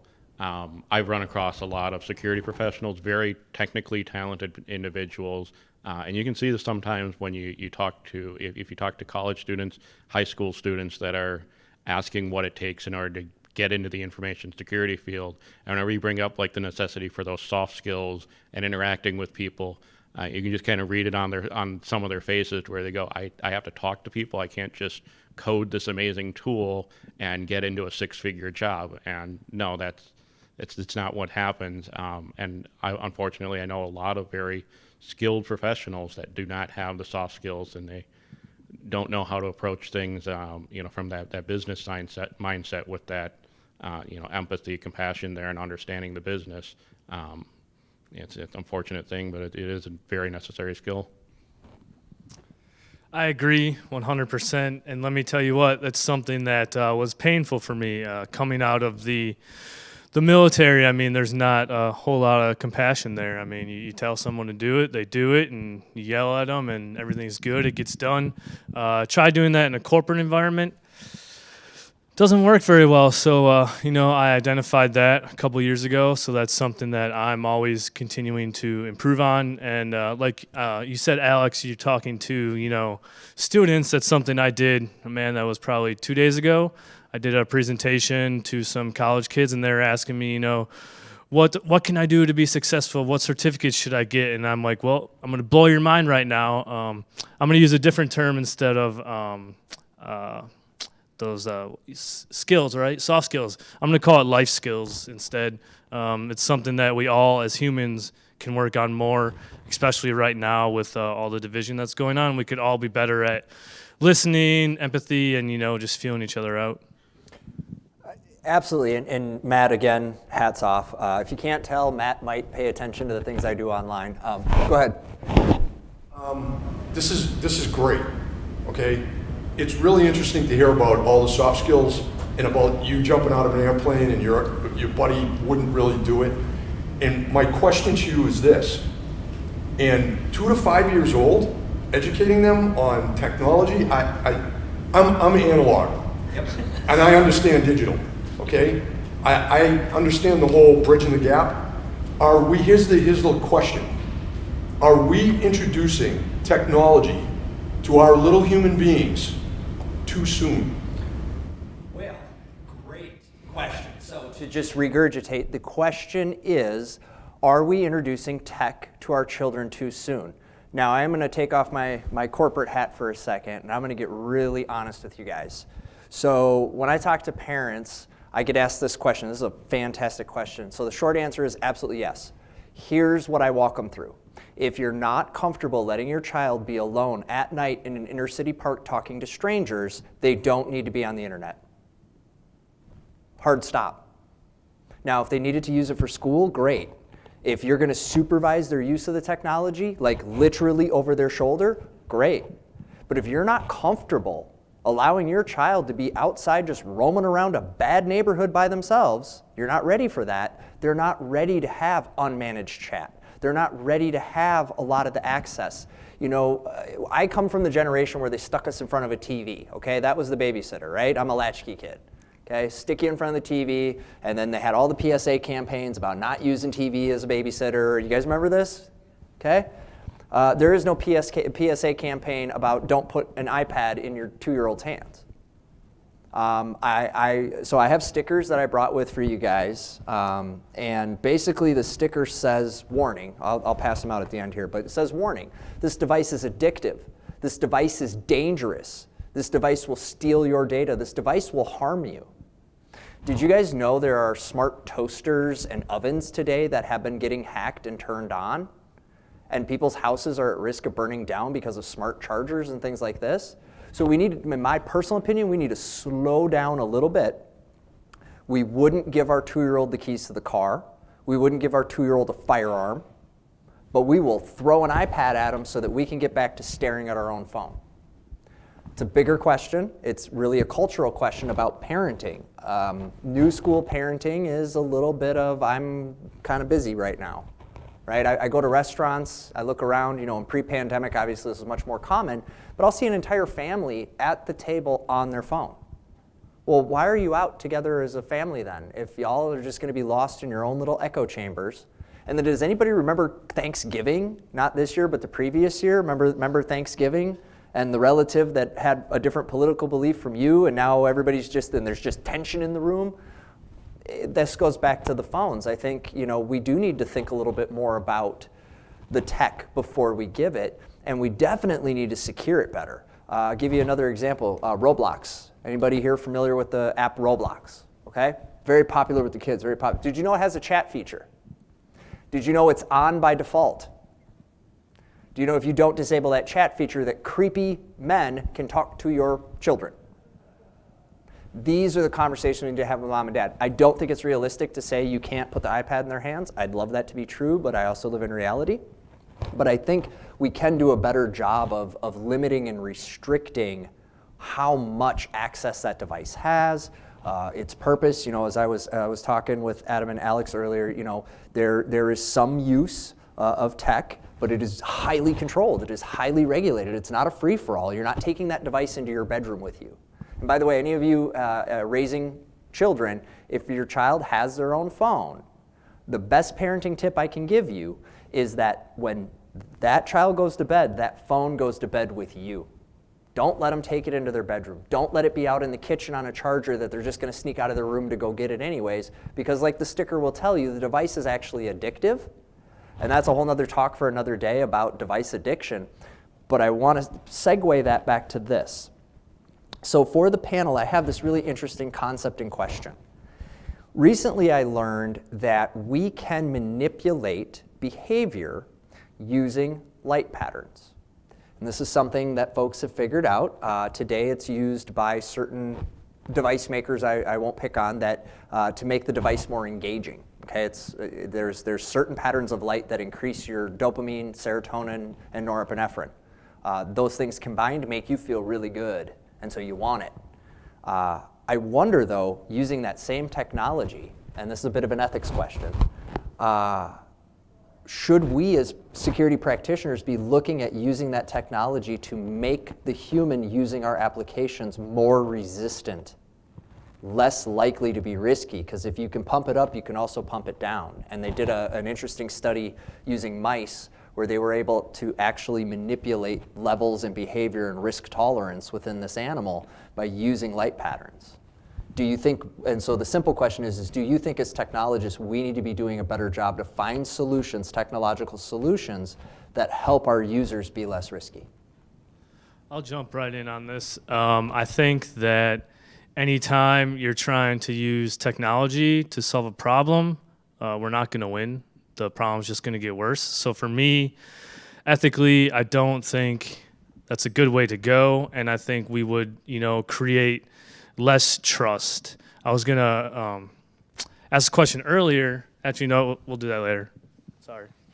Go ahead, fire away. What do you got? Well, I was going to ask, we were talking about the kids and getting them on technology earlier and stuff, and I'm wondering if there's a breakdown in trust between the parents and schools and technology, right? Parents are trusting technology is going to keep their kids safe, or that the school is teaching them, and maybe the school is trusting that the parents are going to teach them how to be safe, and everyone's just going like this, and it's not really happening. I was going to ask you, Ryan, if you had any thoughts on that. Yeah, so as one who, I work very intimately with K-12, recently stepped down as the chair of the National Consortium of School Networking Cyber Advisory Panel. Yeah, there's a little bit of, it's mom and dad's issue and the school, and everybody's kind of doing one of these. A good example is during the pandemic, schools are required to do content filtering. It's called ISSA. It's a law that requires them to block all pornography and sites of violence and weapons and things from the student's internet. Well, guess what didn't work at home? The content filter. Because the content filter was designed to be on-premise, for the device to be on-premise, and the minute that device went home, that no longer worked. And I helped several dozen school districts scramble to implement cloud-based content filtering so that we could get that protection back in place. But the honest truth is, there's about a 2-week window that was just a wide open internet connection. And there was not much we could do about it. So I think there is a bit of that accountability issue in the household. And I'll go back to something that all 4 of you have touched on, and that's, we don't have good resources today to point mom and dad to. We don't have good resources to point our aging parents to. Where's that simple, easy to follow, step-by-step guide, right? The minute we get into our industry, one of the things I don't really like about the information security industry is I've met too many people that just want to be smart for the sake of being smart. I'm looking for people that want to help, who are compassionate about their fellow humans, who realize their job is to be a protector, not rack up as many points as possible on a hacking board, right? But I think it's on us, as the practitioners, to be the ones that have to lead that conversation and to ask and reach out to our fellow people. I'm not a good I can't make the prettiest education content. I'm not that person, but I can work with that person to give them the necessary knowledge to have them then make the really cool, easy to digest format. And I think we just all need to do more. Would you, as the panel, do you think that we as an industry could be doing more today to step up and lead and take charge? Always. I mean, that's why our industry exists. I mean, it'll never probably go away. This is something that you cannot fix with technology. We need to have that balance of, people, process, and technology. And that term goes well before security, but that's something that we as security professionals need to embrace. We're never going to be able to really solve it. It is going to be an ongoing, constant uphill battle. Anyone else on the panel want to answer to that? I was going to say that a lot of the solutions are, understanding human psychology. Is going to go, a great way for, versus installing like a blinky box, or when you talked about the light therapy, a literally blinky box. A literal blinky box. And then also, as talked about, putting points up on like a board. And that's just one of the innovations that Trace Labs does is we do gamify a very serious issue for finding individuals online. But it's one of the things that works for that human psychology, that you have these hackers that they want to get points on a board, they want to get prizes, and we have wonderful sponsors that give prizes. So it does seem like we're gamifying a very serious issue, but we get people the world over that are constantly asking, when's your next event? When's your next way that I can help out? How can I build things? How can I... and some of these spin off to then they lead panels, then they lead, information sharing on how to be better at this, so that when you, as a participant, want to do these same things, you can get those big points on the board as well. So, just a way of just taking whatever works for human psychology and just trying to find a way to think outside the box and apply that to solving the problem at hand. Awesome. That's a really good answer. I'm going to take just a moment. Anyone in the audience have questions? Anyone brave enough to ask a question? Go ahead. Yeah.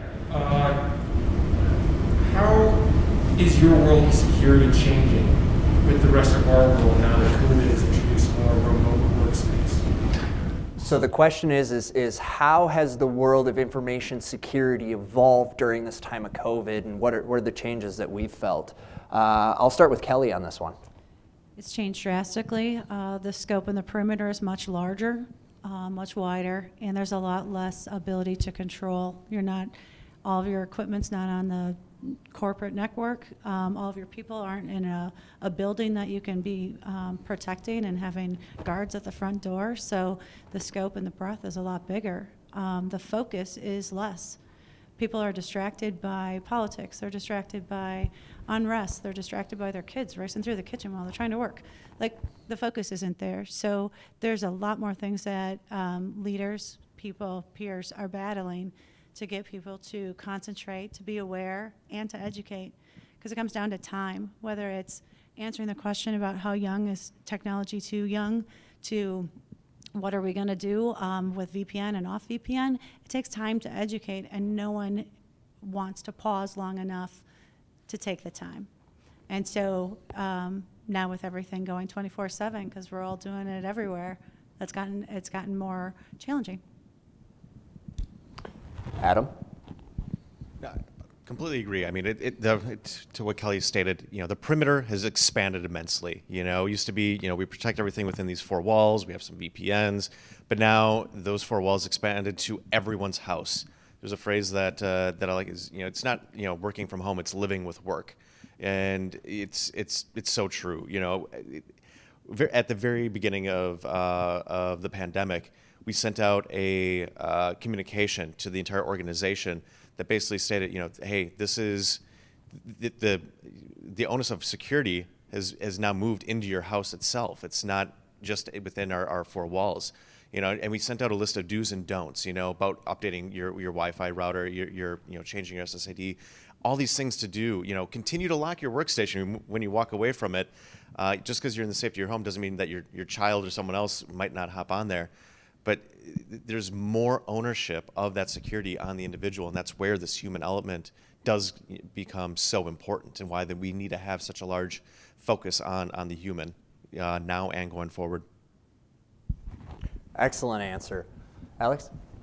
Yeah, it's like, during the pandemic, it's like the membership at Trace Labs exploded because at the start, I think, Motherboard and Vice did a video of featuring the hackers that are finding missing persons without leaving their couch.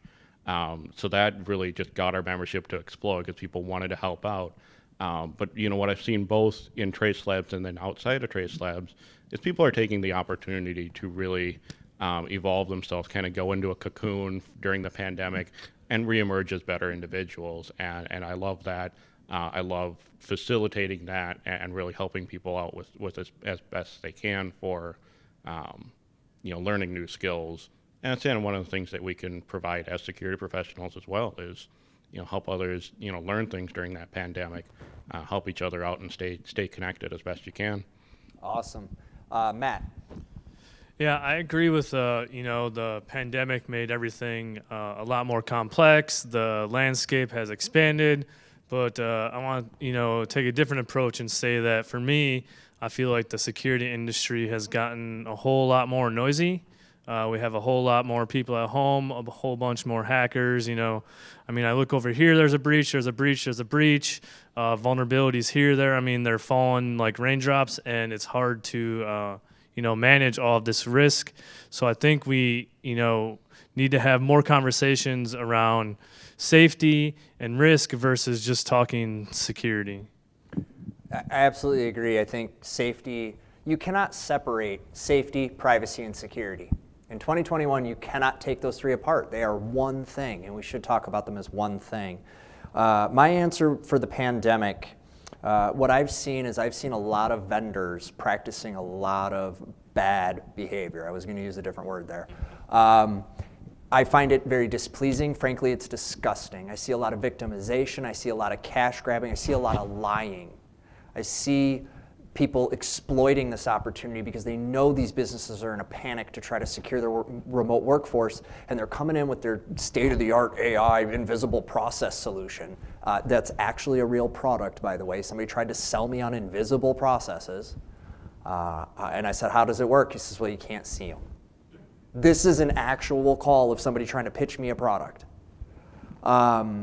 That's what I've seen, and so we've missed an opportunity to relook at our foundations. And I want to talk for just a second about fundamentals and foundations. You don't have to put your hand up for this one, but I want you to honestly ask yourself this question. Do you have an actual, accurate asset inventory? Don't put your hands up. Think about that. Could you today tell me every single asset in your environment? If you're anything like every company I've ever worked with in my entire career, the answer is no, Ryan, we can't. But yet we want to implement state-of-the-art AI that doesn't actually work. We want to put in synthetic transactions that may or may not be valid. You know, we continue to layer on top, but the foundation's crumbling. There is no perimeter. The perimeter's dead. It's gone. That's never coming back, by the way. The perimeter is forever gone. So we got to start to shift our minds. We got to start, and the pandemic did for us a couple good things, believe it or not, one of which was getting rid of this idea that there's a perimeter, because too many organizations were practicing perimeter-only security, and that's foolhardy. The bad guys don't live inside your walls, they live outside your walls. They steal laptops out of the back of parking lots. That's how data breaches, one of the largest data breaches in history was the direct result of a single stolen laptop out of the back of somebody's car because they left it in the back seat when they went out to go drinking. Right? It wasn't some sophisticated attack. And I think we really need to focus on the fundamentals and simplicity during this time, because the new world that we're going to come into from this time is going to be different. I've already had some early conversations at the government level about how we're going to do vaccine passports. How are we going to manage that? How's a private company going to manage that? If a private company chooses to go down that road to say, hey, you can come to the ball game or you can do the thing because you're vaccinated, but if you're not, you can't. Like, those are actual conversations happening right now that are going to directly affect us. Is we've got to plan for this now. How am I keeping track of all this? Oh, if they're using their personal cell phone for contact tracing, what rights do I have to that information to use it in a business capacity? I mean, the conversations that we're going to be having as an industry over the next 2 years, almost like Adam, comment about the kids and the jobs they're going to have. I can't even begin to imagine what's around the corner for us.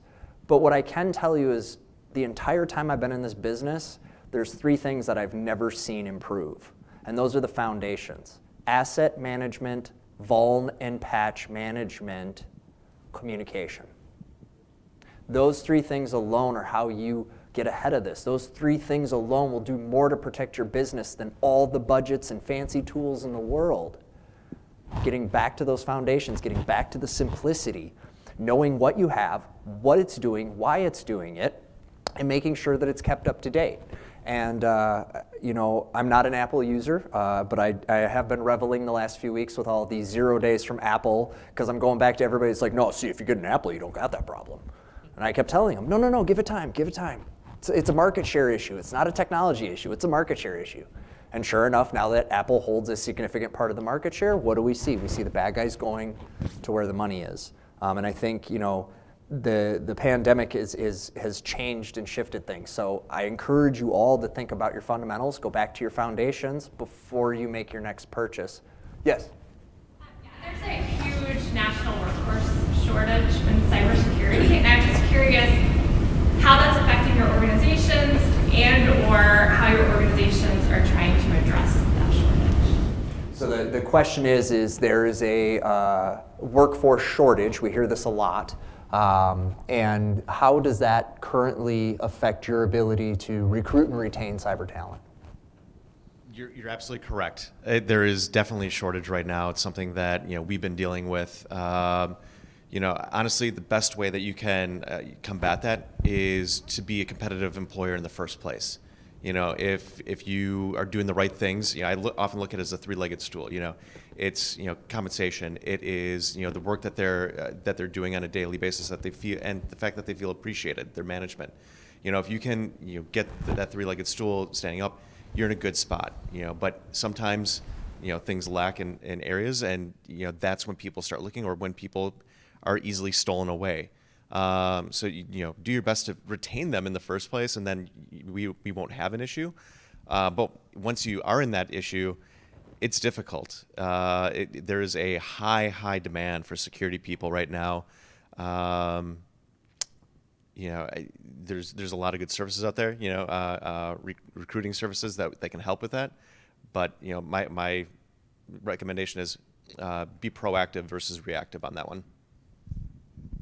Adam's right. Have an organization that people want to be a part of and be welcoming, be inclusive. And one other pro that came out of the pandemic is that we're embracing the remote workforce. So our scope is now larger. We can look at a lot more places for quality talent and or those who are really interested, because it is a partnership. I mean, I'm not a hiring manager or anywhere close to that, but I do see a lot of individuals that have talent, and they often gripe about like the job postings or the requirements, to where it's like it may not be so much of a talent shortage as much as there's a shortage in fitting that specific unicorn that's there. And every once in a while I see these job postings to where they're wanting 5 years experience in a tool that's only been in existence for 3 years. And then the job poster doesn't understand that. They go, it's entry level, but it requires like a full CISSP, 5-6 years experience. So you have a lot of these arbitrary discriminators that are out there, that I would encourage the security professionals that if you are encountering that shortage, reevaluate what you have as your requirements there. Is there anything that's an arbitrary discriminator? I have a lot of talent. I don't have CISSP. I have a couple of other certifications that people might not have ever heard of. So I get passed over because they go, well, we're looking for 5 years CISSP. And I go, well, I've got 15 years, no CISSP, but a lot of other acronyms that I have to explain to them. But it doesn't fit that magical unicorn that they're looking for in hiring. And, I've had those hiring hiccups there, as well as a lot of professionals that I encounter that are also looking for jobs, but going, I don't fit that magical unicorn they're looking for. So take chances, evaluate what your job postings are looking like as well. There's a lot of wonderful people out there that are wanting to help. Excellent response. Matt. Oh yeah.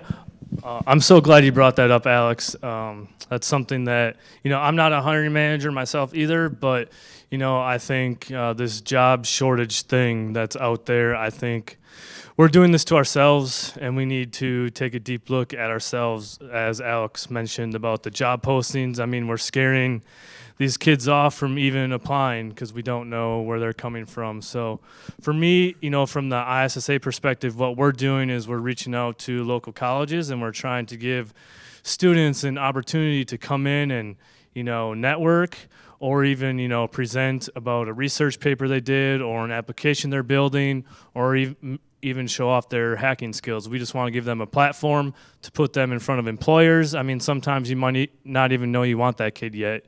But right now we're finding it challenging because, like we talked a little bit about before, there's so many people entering the workforce that just want to have, the high score. Everyone wants to be a pen tester or a hacker, and it's hard to get through. You don't need this certificate or that certificate, trying to tell them about the life skills. So we are currently working on those. Yeah, another thing, build that pipeline. Pipeline, we have, as Matt mentioned, we have some really good colleges. Got to give a shout out to WCTC. They have a fantastic pipeline of individuals. We've hired multiple, people from there, and they've been fantastic. There's a lot of other schools in the area but it's really around building that pipeline so that when someone does move on to another organization, you have somewhere to pull from. So I'm going to add a little bit to that because I think those are all really good answers, and I loved hearing the alternative perspectives from a hiring manager, but also from those looking to be employed or have been in the seat of seeking employment. So a couple things when we talk about this talent shortage issue that we need to confront head on.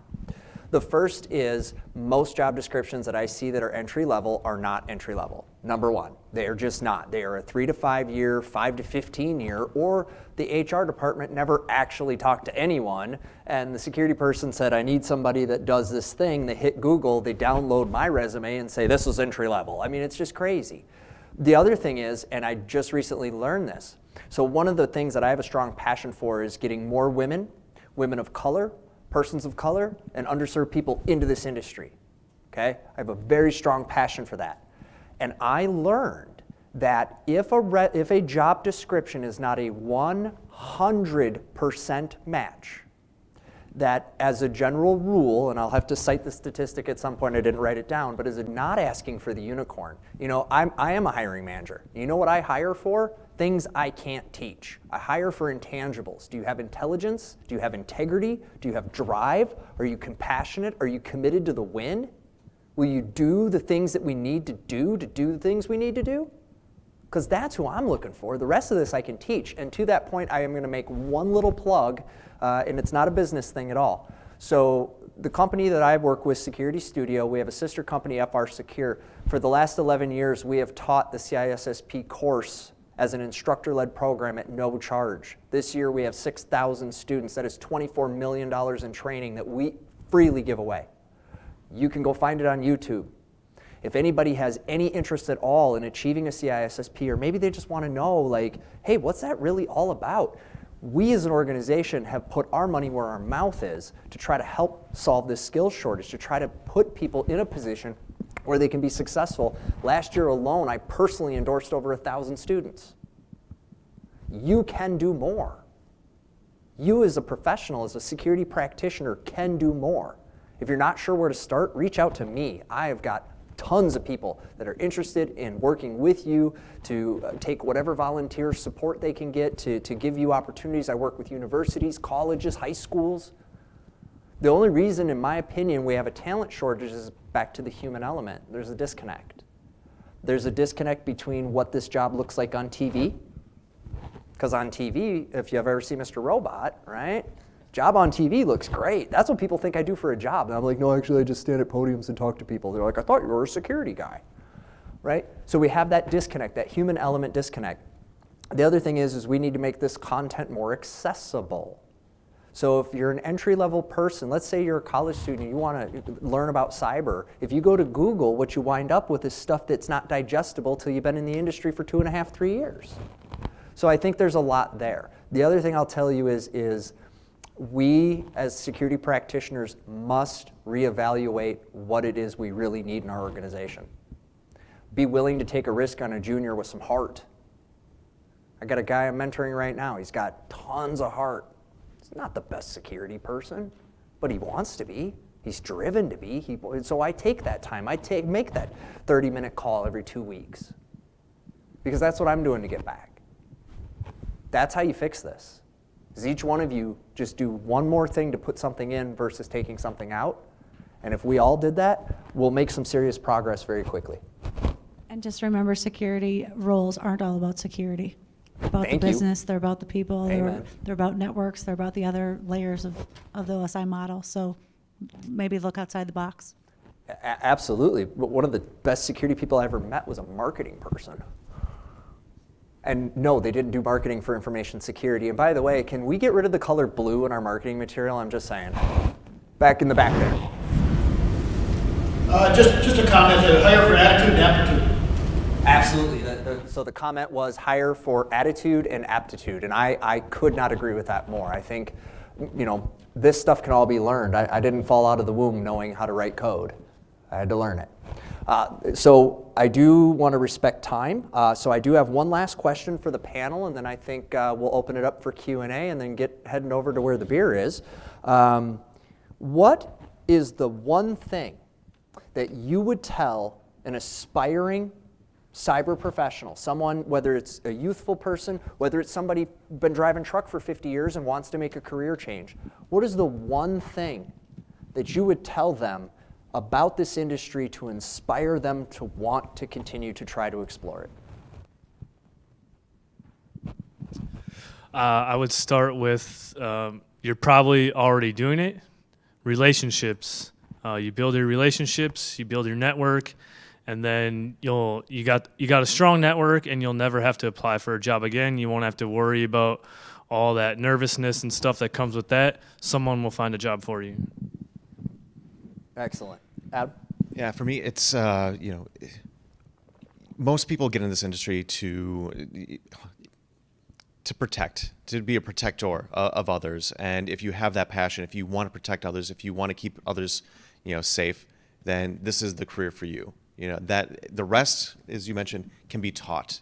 But if you have a passion to protect others, the rest, we will teach you it.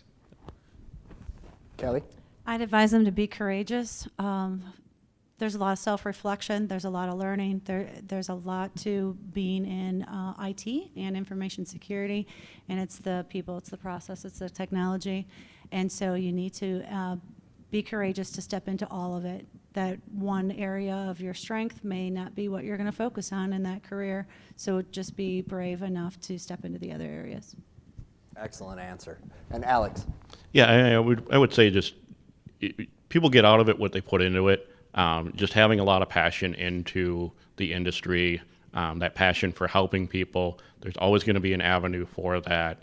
You just have to put that passion into it, not just say, I'm good at coding, why am I not, why am I not advancing in the industry? Why is this not being fun for me? Put that passion into it there, and that drive, and just drive to learn too, because, people will feed you knowledge if you just show up hungry for it. I like to say perseverance and persistence equals pay, right? Those were all really great answers. It truly is about connecting and getting them in and just motivating them. And the big thing is, and I have a meme that I post a lot, and I share this meme, and it's of Smokey the Bear, and it says, only you can make a difference in cybercrime. I want to open it up to the audience. Questions? Yes, sir. Every time I open my news app, I hear about a breach. Every time I get an email from my security department, I hear about something bad that's going to happen. I think basically I've been told if I use my mouse, the company is going to cease to exist because something bad is going to happen. For the security practitioners, do you guys think the security industry overplays the shock and awe campaign and risks desensitizing your audience? 100%. Yeah, just to summarize the question for folks online, is the security industry using fear and uncertainty and doubt as way too much, and it's actually causing people to become disengaged? Panelists? Yep. 150%. I have a question for the panelists. I was going to answer on that. That yes, absolutely.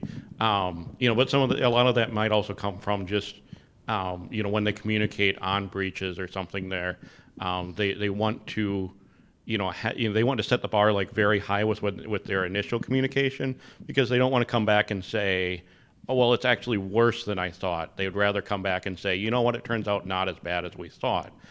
So they hit that target, and it seems like the security industry has just been raising that higher and higher, and go, the sky is falling is their initial thing. Because you don't want to turn out like the Target breach. When they first did their analysis, they said there were very few cards impacted.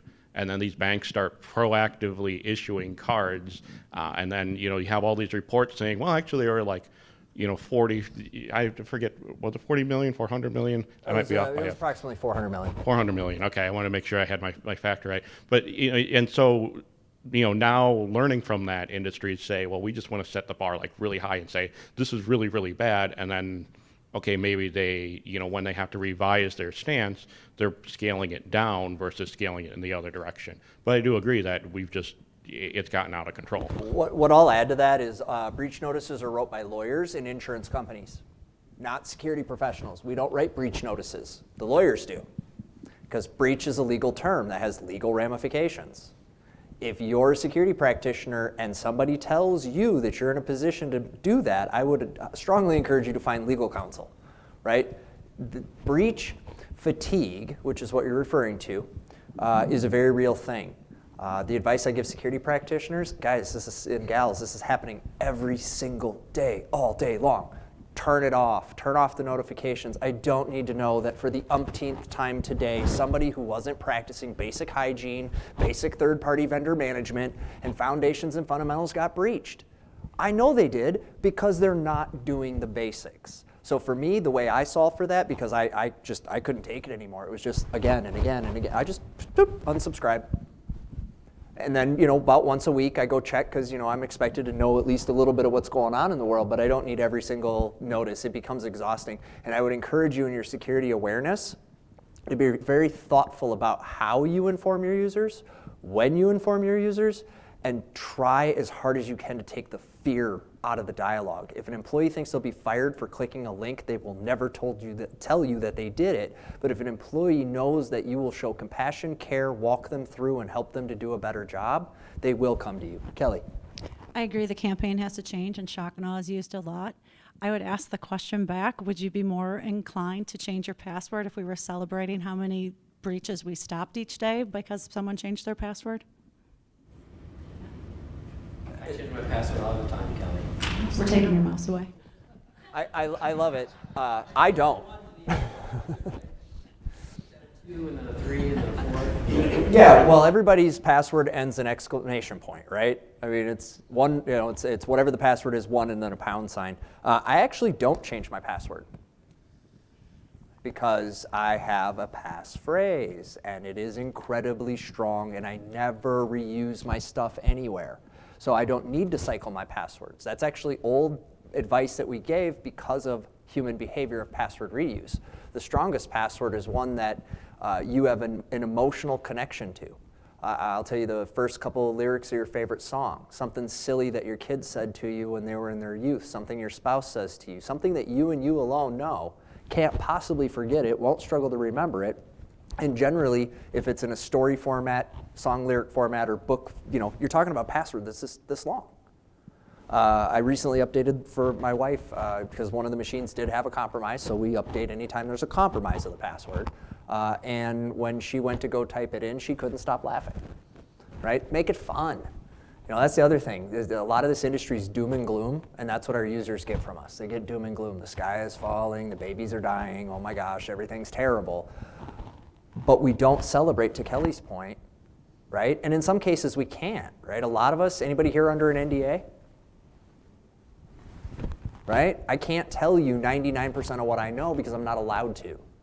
And so part of the challenge, and I'll kind of close out with this, is we as security practitioners need to find more effective ways to have honest conversations with each other without violating confidentiality. I do not think there's enough of our community truly having real conversations to go, yeah, so we all share that same third party and I can't get them to make the change. And they'll say, man, I've been sending those emails too and they won't change for me either. Can you imagine what would happen if all their customers said do it?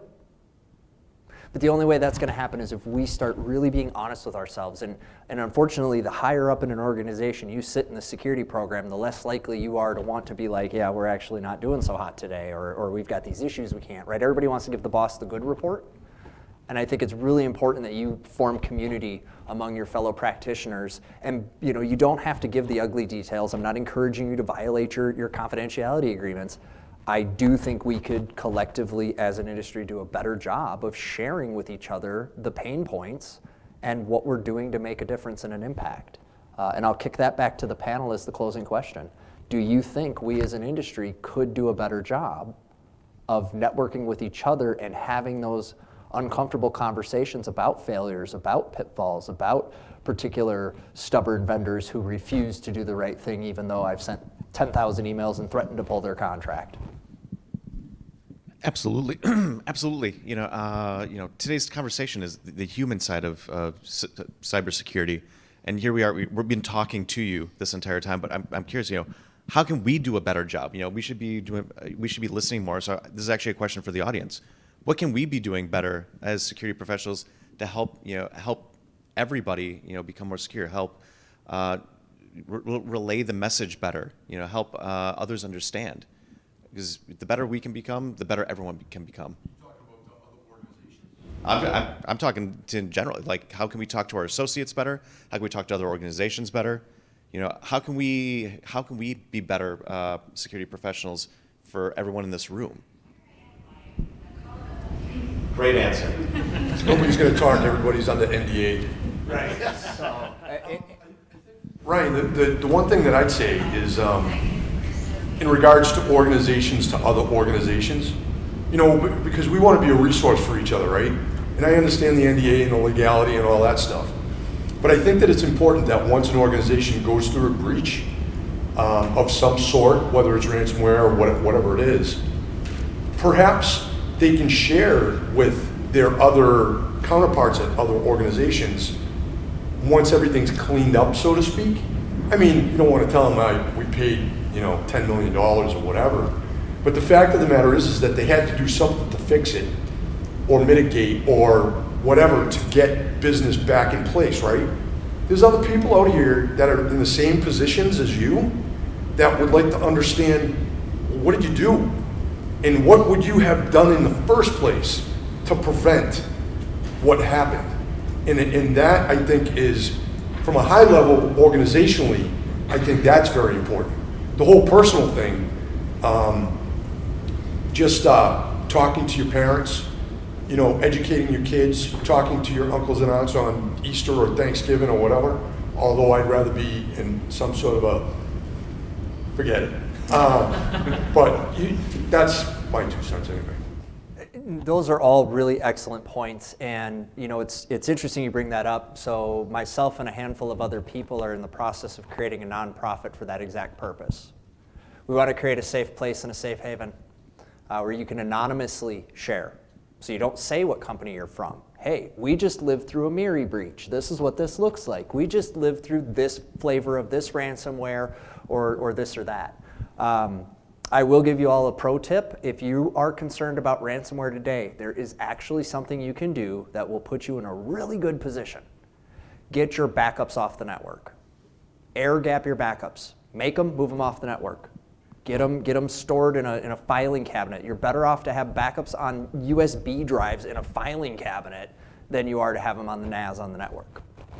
It is the literal only thing you can do to be fully prepared to recover from ransomware. And to date, the 2 ways I know to recover from ransomware are execute the disaster recovery plan, so make sure it's buttoned up nice and tight, or pay the bad man money. And paying the bad man money could also be a crime. So just for everyone's awareness, because you'll probably deal with this before you see me again, if you pay certain criminals that money, the US government considers that funding terrorism and contributing to money laundering, and you could be opening up a legal issue for your company. So check with your lawyers. My advice is make your backups now, store them offline, and never pay the ransom.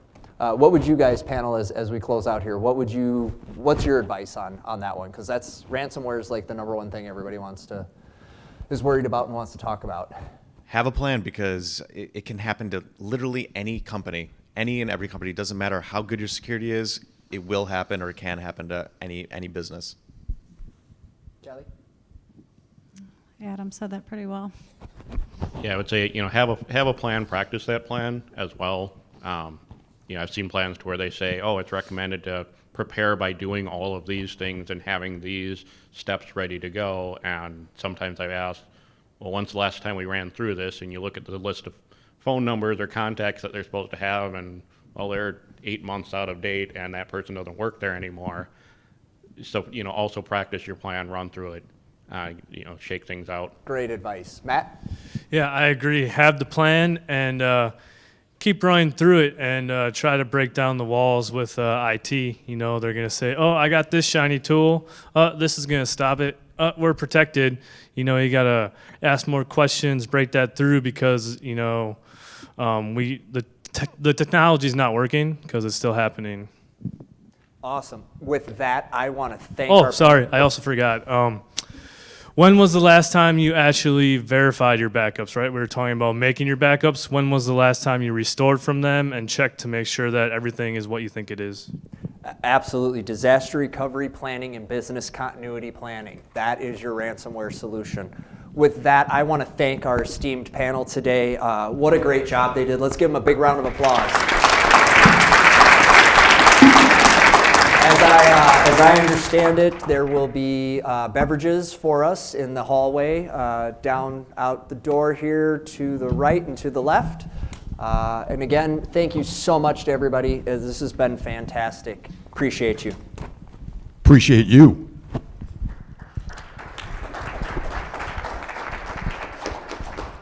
Oh, you want me to go over here?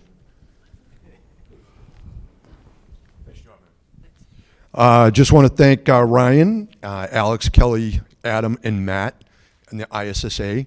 Thank you very much for taking the time out of your busy schedules. Thanks for coming down from Minneapolis. Appreciate you coming down. I hope you're enjoying Milwaukee and Packer country.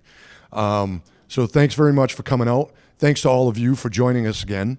The facility does a great job giving us plenty of space, that's for sure.